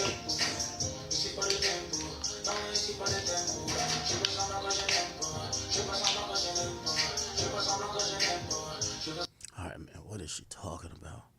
No, we wasn't together. We didn't kiss. We didn't sleep together. No. But he really tried to make it look like that for his brand. And then you have the audacity to ask me to have your kids. Shorty, you must have some fire pussy. That's what niggas do when they fuck bitches with fire pussy. They say shit they don't mean. Have my kids. And as soon as post-nut clarity like gets back, you're like, yo, let's go get a plan B. Hey, women, everybody around, okay? When a nigga tells you have my kids, when he's horny, he means let me nut in you and I could get you to pop a pill and you could go bleed early 15 days before your period. We're not trying to have kids. Like, come on, nobody really wants to have a kid, tells you to have a kid in the heat of the moment. I've not even slept with you. So you also, women, and by the way, guys, I'm hating if I'm breaking up the game. Women, a lot of men, well, not a lot of men, most men just want pussy. Here's the thing. They know that love language for women isn't saying they want pussy. It's to act like they want a family. Hey, yo, I want to have kids with you. The nigga is literally saying what another nigga would say without game to say, I just want to fuck you. When a nigga says, I want to have kids with you, a woman like, oh my God, that guy want to build. that guy wants to be here. No, he wanted pussy. He just said it in a way that's more mentally appealing to you. Because now you feel like your biological incentive of being on Earth, that your fertile this and third is coming true. No, he wanted to put his dick inside of you, but he said something to make you think otherwise, that when he's putting his dick inside of you, you're fooled to think that he wants more than putting his dick inside of you. Come on. You basically want to trap me. He did not want to trap you. And use me. Yes, he wanted to use you for vagina. And gain off me. And There's not nothing to gain off you. Nobody knows you. pay me a dime. And then when I'm not with the program, you move on to the next victim. Yeah, don't see. I hate when women start using this language, victim. How to victim? You see, this is why we're in this woke era. Women start using words. You got to watch out. Words have a lot of meaning. Victim. Victim means this nigga's like a predator. No, hold on now. My nigga's just running game. Yeah, he's lying, but he's just trying to fuck. Yeah, I want to have kids with you. He's lying. He just wants to fuck you. Oh, because I didn't do it, he moved on to his next. No. He moves on to the next girl he's trying to fuck. That's what you're doing. All right. Okay, I think these are chopped up parts. Here we go.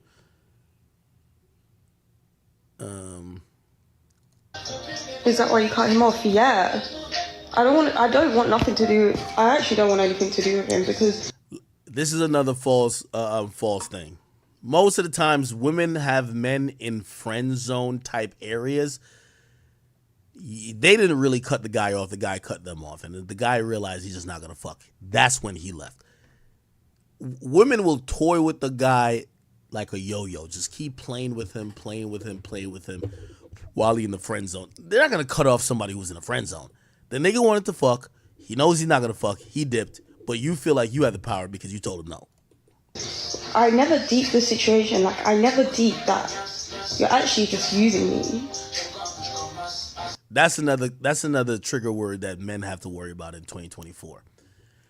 Sex is a mutual beneficial exchange. If you have any woman who is considering you wanting sex or asking for sex or having sex with them as any type of you're using me, get away from them women. They're going to link up with Tyrone Blackburn and file a lawsuit. Okay? Just stay away from those Jezebels. Okay? If they consider sex you using them instead of y'all both having a mutually agreeable experience, get away from them Jezebels. How comes you didn't talk about it before? Because I didn't know what to, like, I felt intimidated, number one, by his... You see the look to the right? This is how she's making up a lie. Why did you never say nothing until now? Then, again, chat, I ain't gonna lie. This year, I'm like, yo, these days, I'm like Jay-Z in the elevator blocking all type of shit now. Like, when people say certain words to me, I'm already, like, doing the... Very valid question. Why you never said nothing about this before till now? She uses another problematic word or another problematic phrase. He intimidated me. So now this nigga is like Diddy. He blowing up cars. He fucking getting people to start. When you hear intimidated, you think somebody who was, nigga, not intimidating you. What the fuck are you talking about? He intimidated you till his hit song came out? Think about this. He intimidated you to never talk about it until his hit song came out. Come on, bro. Because I didn't know what to, like, I felt intimidated, number one, by his manager. Because his manager was fucking horrible to me. Bearing in mind, I've put money in both of you lot's pockets. That's the facts. And YB's had the audacity to tell me, this was when commitment issues came up. He was like, you lot can go in the room. Huh? So, you want me to sleep with your artist, but you don't want to pay me for any of the videos I've done.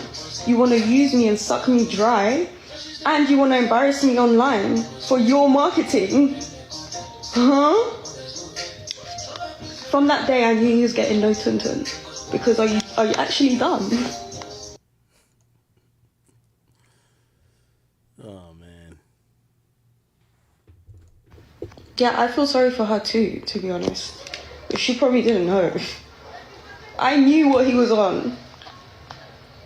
I think other girls did fall for it, but like I knew better. I knew I was being used.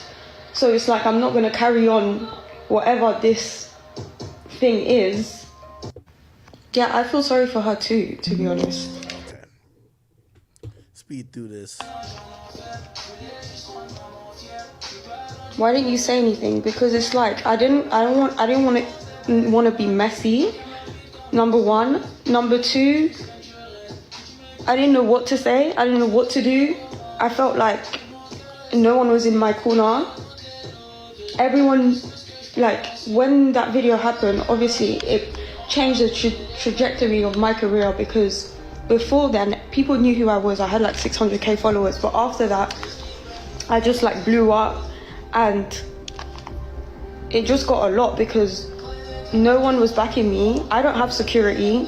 I don't have people with me 24/7. Bro, I was unsafe. I didn't leave my house for 6 months, and I wasn't compensated for that. Do you get what I'm trying to say?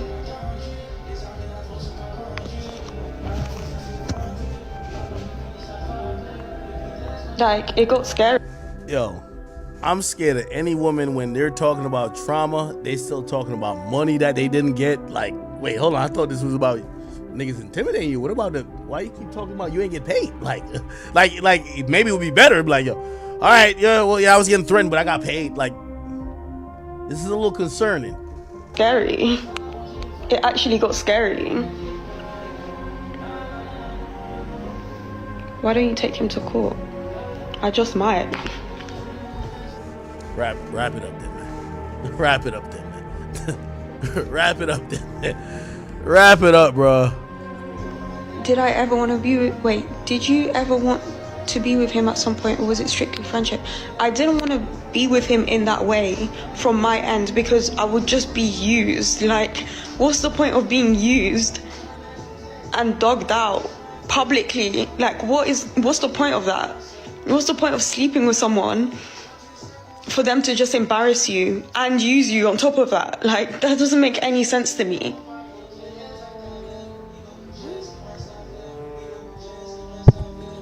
Why is she? Yo, this is that Diddy language right here, man. Yo, I ain't gonna lie. Listen, when y'all started saying shit, I felt intimidated. I felt unsafe. He was using me. I had no choice. Man, y'all niggas bring your ass to the police, man. Like, stop going online with this type of Diddy language, bro. Shit is serious out here in the world, man. When I see shit like this, I'm like, this is a cry out for Tyrone Blackburn to holler at Shorty for a lawsuit, man. This shit is disgusting. Anyway. All right, man. Sench, keep doing your thing, bro. There's been many rappers in this goddamn game that has fucked their way to good press. You're doing the same. I don't know if you and Ice Spice are fucking, and I don't care.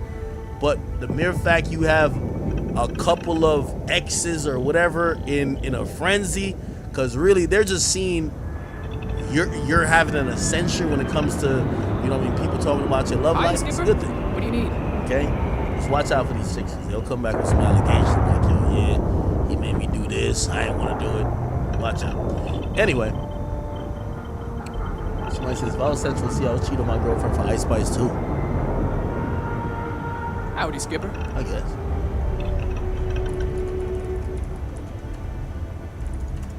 Let me see how Ice Spice is looking.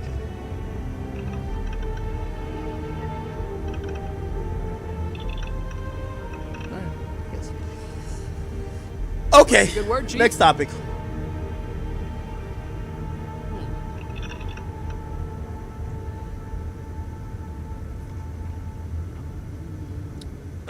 Okay. I don't know. You need something? This is bad or bitches and Ice Spice. Don't you think?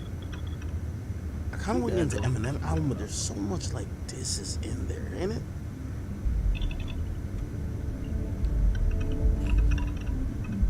There's so many disses in Need something, Chief? Okay, let's real quickly look at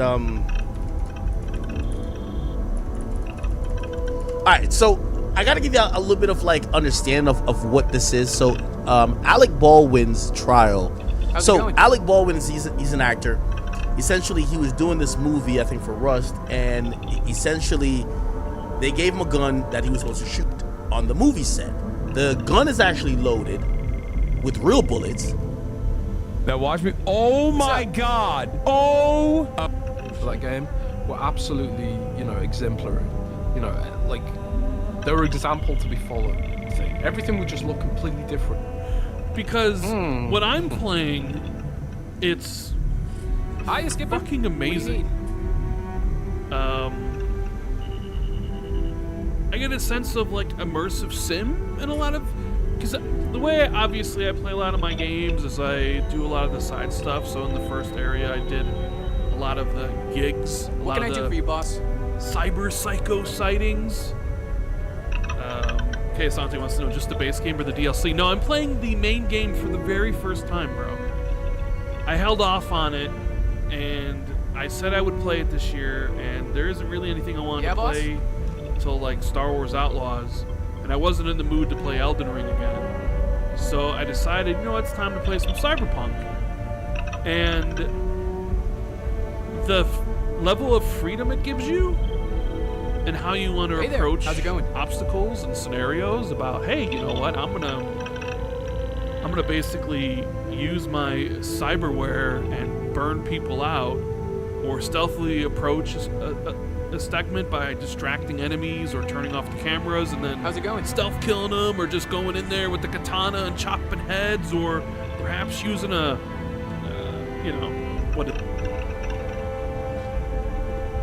blades. You need something?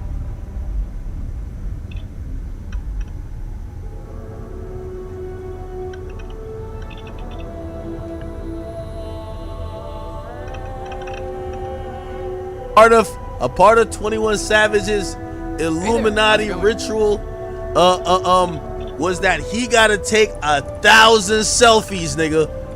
They told him, you looking too tough online, you gotta take 1,000 selfies. He been still trying to work it off. I ain't gonna lie, my boy's still trying to work it off.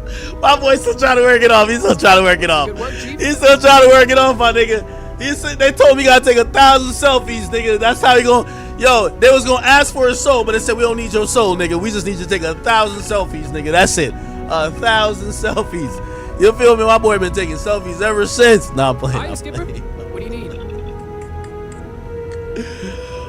Playing, bro. Rough. Playing. It's a joke, bro. It's a joke. All right. Anyway, as soon as I seen Alex spear up, I'm like, oh, shit. Baldwin. Need something, Chief? Very derogatory names. And you can't have a prosecutor show that kind of bias, right? You could say, look, we're prosecuting a case against him. We think the evidence is strong against him. But if you're alleging that all they're going to do is hide evidence and bury evidence and do whatever they need to prosecute Alec Baldwin, and you're calling him names, I think that's what also led the judge to dismiss this case with prejudice, that this entire prosecution is tainted. It's a fair point. Now, were both prosecutors calling him names, or was it just the head prosecutor? I think it was just Carrie Morrissey. Yeah. What's up? Okay. By the way, also, it looked like the prosecutor. Want to hear how crazy this got? Tell me. One of the lead prosecutors, not the one who took the stand, Morrissey. One of the other, the one who gave the opening statement, quit today. What? Why? Guess what? This almost never happens. This prosecutor wants to be heard enough that she's coming on TV right after this happened. Erlinda Ocampo Johnson joins us now. Wait, the prosecutor in the case of Baldwin quit and is doing an interview the same day? Thank you so much for taking the opportunity. Hi, Chris. First, let me give you a chance to respond what was said about you. Another member of the team said you left the team because you didn't like that this Brady hearing was public. Absolutely not. Absolutely not. I left because I learned about this evidence when the public learned about it yesterday, late afternoon. As I don't know if you're aware, I actually came on this case kind of late in the game. I came on. Oh, she's snaking her coworkers or former coworkers. She's basically saying I'm not banging with the prosecutors no more because yeah, I was on the team, but the information that the judge said we hid, I never hid none of that shit. I just found out with y'all, so they hid it from me too. So she about to go to another, like, you know what I mean, county or something like that and get another job, you know what I mean? That's just how it goes. Musical chairs as usual. So she's speaking out like, oh no, I don't deal with it. You know what I mean? She's the Karen for the Karen, okay? She's the Karen for the Karen. She's like, what? Wait, the prosecutors are corrupt, not me. I'm out of here. I'm not corrupt. On the case towards the end of April, so I had to get up to speed. I was not involved in the Hannah Gutierrez case at all, and so I was not aware that this individual had taken this ammunition to the sheriff's department and provided it to the officers. I learned all of that yesterday when Mr. Spiro was cross-examining the crime scene technician. So I inquired some more. And this morning, when the motion hearing began, my position was during the lunch hour, before the lunch hour, during the lunch hour, we have an obligation as prosecutors. We have an obligation not only to the people, but to the defendant. And our obligation is to make sure that all the evidence is turned over. We don't get to decide what the defense is going to be. Damn, you never see this. Imagine a cop. Like, imagine a cop, like, say a bunch of cops pull over, like, they think it's a drug bust, and they end up killing a guy. It wasn't shit there. And one of the cops quit immediately and say, y'all know, I wasn't with the fuck shit that them niggas did. Them niggas did kill that man, and I wasn't a part of it, and I'm here to talk about them killing that man. You never see this. So you never see a prosecutor dime out the other prosecutors, basically saying, yeah, they're the crooked ones. I'm good. Our job is to ensure transparency and to ensure that the defendant has everything that the prosecution has gathered. What they do with it, that's up to them. Go ahead.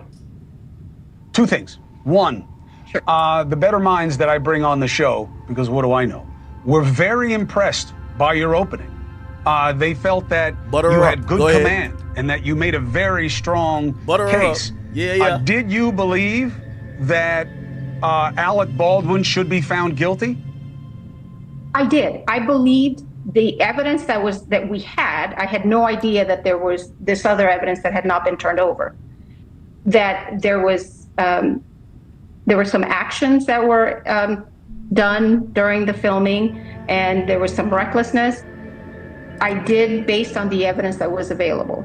But my job is not to get a conviction, it's to put the evidence before a jury.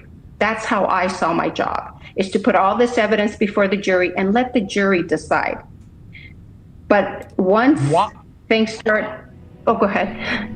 Sorry. No, I want to hear you. But once things what? So once I learned that this evidence was not turned over, that it was there. Yo, chat, I ain't gonna lie to you. She looked more crooked by even coming out. Yo, first of all, like, everybody knows the blue code of silence. Like, cops pick up for other cops. You know what I mean?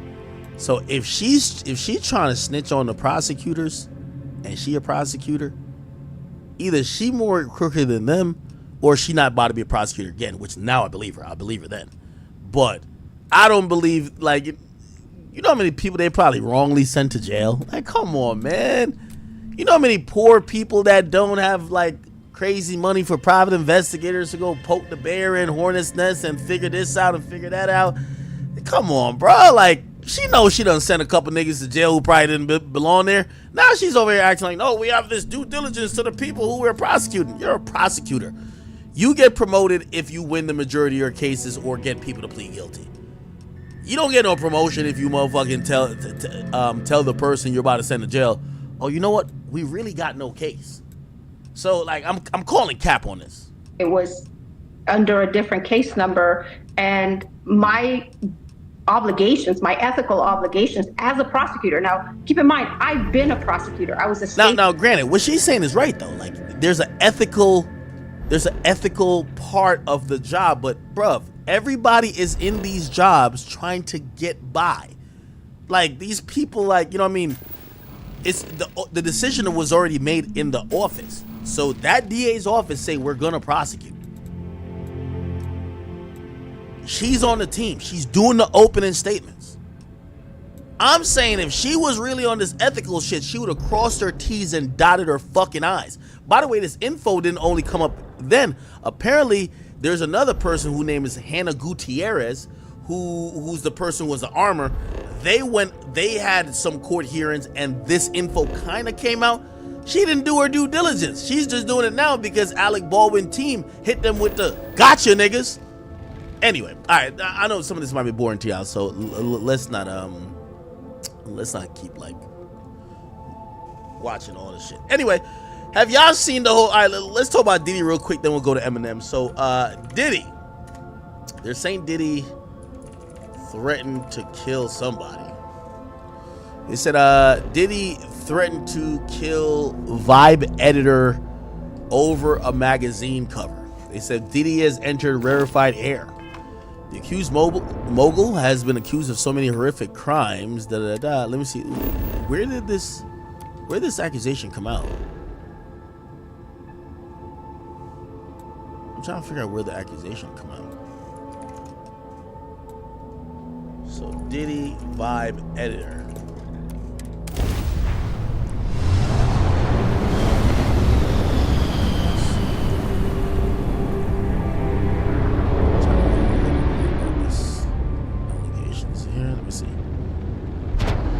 Shut this out, chat. Why is my order not Hell of a thing. Former editor of Vibe magazine says Diddy issued a death threat. Put it up full mass over a cover. With millions watching and many people benefiting from this program called Indisputable, we just need 1% of the viewers to become. Okay, this nigga over here promoting some bullshit. All right.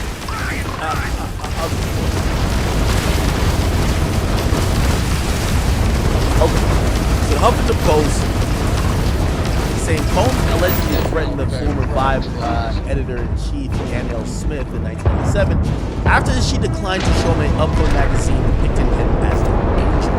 The editor of the music magazine on Friday manipulates him to accuse the valuable rapper of violent behavior, claiming he threatened to see her dead in the trunk of a car. Combs is currently facing multiple lawsuits. Combs and I worked a lot together. The then editor-in-chief of Vibe magazine wrote in New York Times. Okay, so it's a New York Times article. So let's just go to the New York Times article and see if we can get the source. Damn, look at this motherfucking thing right here.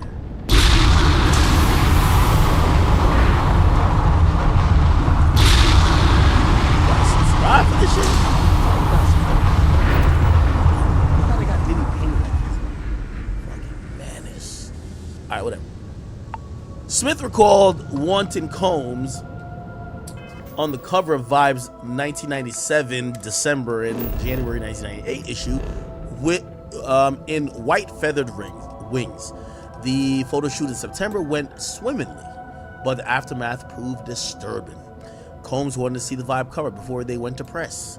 Smith wrote on Friday, "It wasn't our policy to show covers before publication, so after I told him no, we heard that he planned to come to her office and force us to show him." Smith recalled staffers hashing out a plan to keep her safe from Combs. By then, rap mogul had been found guilty in 1996 on gun. He was also busy denying that he had something to do with the 1996 killing of Tupac Shakur. Smith recalled grabbing the stack of covers cover proofs depicting Combs when he arrived at the Vibe office and rushing them to her managing editor before jumping into a cab to flee. He resumed his efforts the very next day. She said she politely refused to show him the cover when he demanded seeing it. It was then that Combs told me, as I've retold hundreds of times over the years, that he would see me dead in the trunk of a car. Not missing a beat, I told him he needed to take that threat back. Take it back, I said, as if I were 10. Take what back? Shit, I could imagine Diddy saying, "Nigga, you better take that on that threat." So, then with a vile laugh, "Fuck you." Smith continued, "Take it now. Take it back now," I said, "or I'm calling my lawyer and you're going to jail." He said, "I know where you are right now, right on Lexington Avenue." Combs refused the comments in the New York Times. HuffPost reached out. Smith recalled that while he faxed over an apology within hours, the magazine's computers servers went missing a few days later.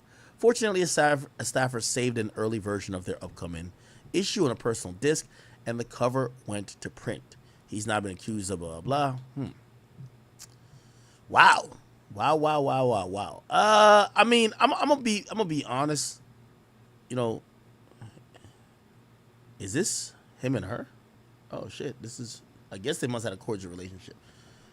I'm not gonna say this is not an indictment of everything. You know, when you put it in context of what you've heard about Sean P. Diddy Combs, aka Brother Love, I'm not gonna say this is not further proof for an indictment that maybe he was a very violent or threatening or just nasty person. I also do want to inquire, and this is just me asking. And by the way, I want to send, you know, if she did go through being threatened and felt the fear of her life, I want to send some love and blessings to her. I do have a question though, because I know when I came into the music business, and even when I started covering music shit, and I guess that's after the magazine era. That's kind of even after the websites era, or the websites era were phasing out, the blog era, whatever the case is. It was still commonplace for rappers to believe that the way to control the media was to threaten the media. So I'm not excusing Diddy's actions at all, but I don't think Diddy was the only person who did this. And again, obviously this isn't something with like sexual assault or abuse or nothing like that. It just goes to show this guy was a controlling, maniacal, like maybe POS piece of shit that was threatening people to have favorable reviews or for him to be able to control them in whatever aspect of jobs he did. This is what I say. When I see people start speaking out, let's not only speak about Diddy. Because I am really skeptical that Diddy was the only monster. And when everybody keeps coming out and be like, oh, I got a Diddy story too, I want to hear all the stories. I want to hear the stories about the people who haven't been named yet. Because right now it is convenient to be like, well, Diddy told me he's going to blow up my car. He told me he's going to get somebody to beat me up. I think that, you know, what the music industry won't say, they're acting, and I told y'all this before, they're acting like Diddy's a one of one. And I particularly don't believe, number one, first of all, I'm not saying he probably wasn't one of the worst, but I think that was probably more reflective of most of those people within that era. So while you share a story about Diddy, what about the other executives? What about the other times people threatened you? Share those stories too. Because what I'm seeing is that everybody realizes, you know what they're trying to do? They're trying to shut the book on that era by tying the noose to Diddy's neck and hanging Diddy while everybody lay low and go free. And my thing is, we're not trying to spare Diddy, but if you're going to speak truth to power in these times, we're far removed from it, but people do care about it, you shouldn't only speak about Diddy. What about them other niggas? What did Jay-Z do to y'all niggas? Did Jay-Z kick y'all door down? Did he send Memphis Bleak up there to rob y'all? Like, we want to know the truth. We want to know the truth about everybody. I just don't believe that this behavior was only Diddy. And that's the only thing I kind of look at it, because I'm like, this feels like what this music industry is. When you see a R. Kelly and people will throw his name under the bus and be like, yo, yeah, he's horrible. And by the way, I'm not saying he's not. But they're like, he's the only one that liked kids. He liked underage girls. But when you really study rap history, that don't seem to be the truth. It seems like there's a lot of other men that used to date underage women, and sometimes even married. And these stories are very public, and the people they were dating underage were famous or ended up being famous, but they don't get called out. So what I believe is happening here with Diddy is that for all the wrongs of that era of Diddy, that other maybe executives, moguls, or whoever else indulged threatening behavior, intimidation tactics, beating up journalisms. Like, I remember saying this about Troy Ave when he first came out, and definitely about Meek Mill. They still think that it's the old era where you could threaten the media and beat them up for them to get down with your program.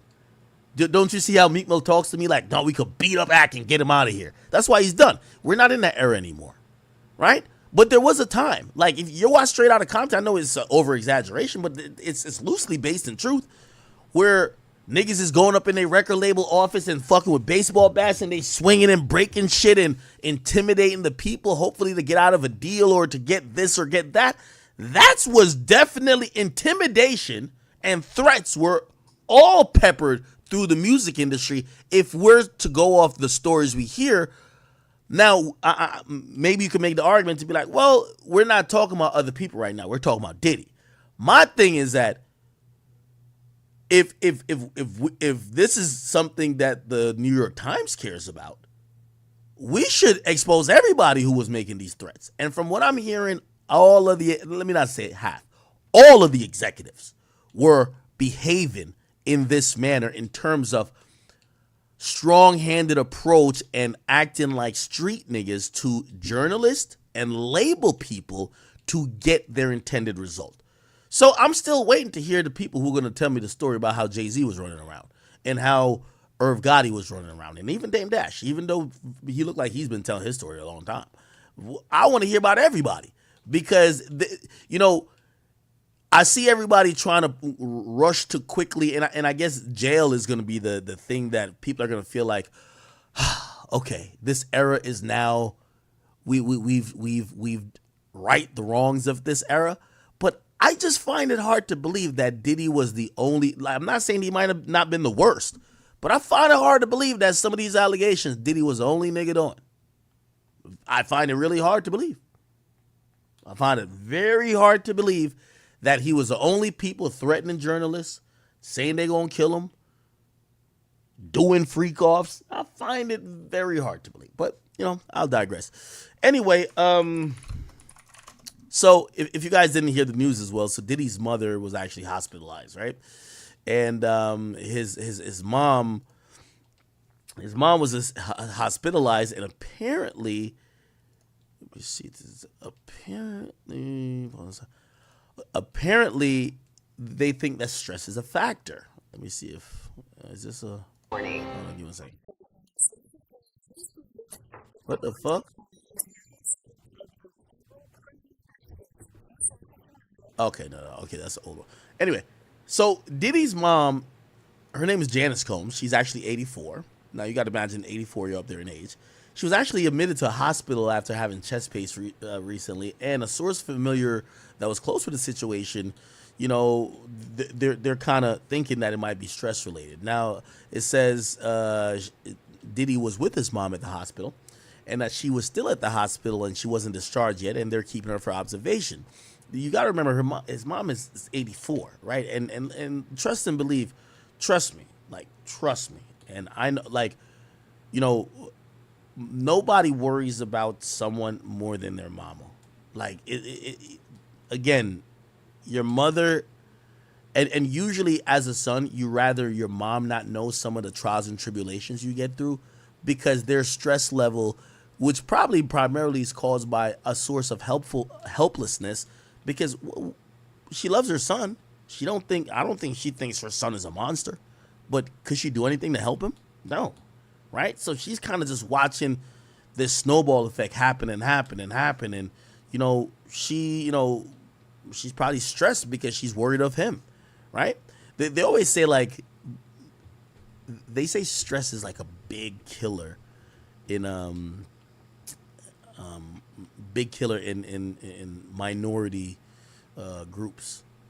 For whatever reason. It could be stress over finances. It could be stress over whatever. You know what I mean? Anyway. It says, according to the source, she was admitted on July 10th, which is 3 days ago, after having chest pains. They have run a number of tests, but the diagnosis is still unknown. The source say they think stress is a factor. It says Janice Combs is in okay health, the source notes, but had brain surgery this year. Oh my God, his mom had brain surgery? I wish her good health. The stress of everything has been a lot for her. I think she largely, been standing by her son. The news of Janice Combs' hospitalization comes amid Sean Combs' legal troubles. Earlier this month, they reported that the rapper, or really Diddy, is the subject of an ongoing criminal investigation in the Southern District of New York. Sources tell NBC News on July 3rd that even though there's no impending charge against the artist, additionally, the businessman homes in LA and Miami were raided. Okay. Yeah. Man, send your prayers up for his mom. Despite what happens to Diddy, I guarantee you, and I know this might be an unpopular thing to say, because right now we're probably all seeing Diddy as a monster, as someone very evil, maniacal, someone who probably lacks empathy and lacks a heart. I think it's a reasonable assumption that I would believe he does have a heart for his mom. He cares about his mom, and I think he would forever have some guilt if she, I don't want to speak anything to existence, but if she, I think we gotta restart the stream because I can't hear shit. Fell ill, And and the actual reason like that, so. was because Thank y'all for of watching. the stress she's enduring to his situation. So This part of Stay Woke TV one is of those type over. of things. We need to restart because I want to play games. I don't even want to listen to music no more. I want to play games. So I'll be right back. Because this is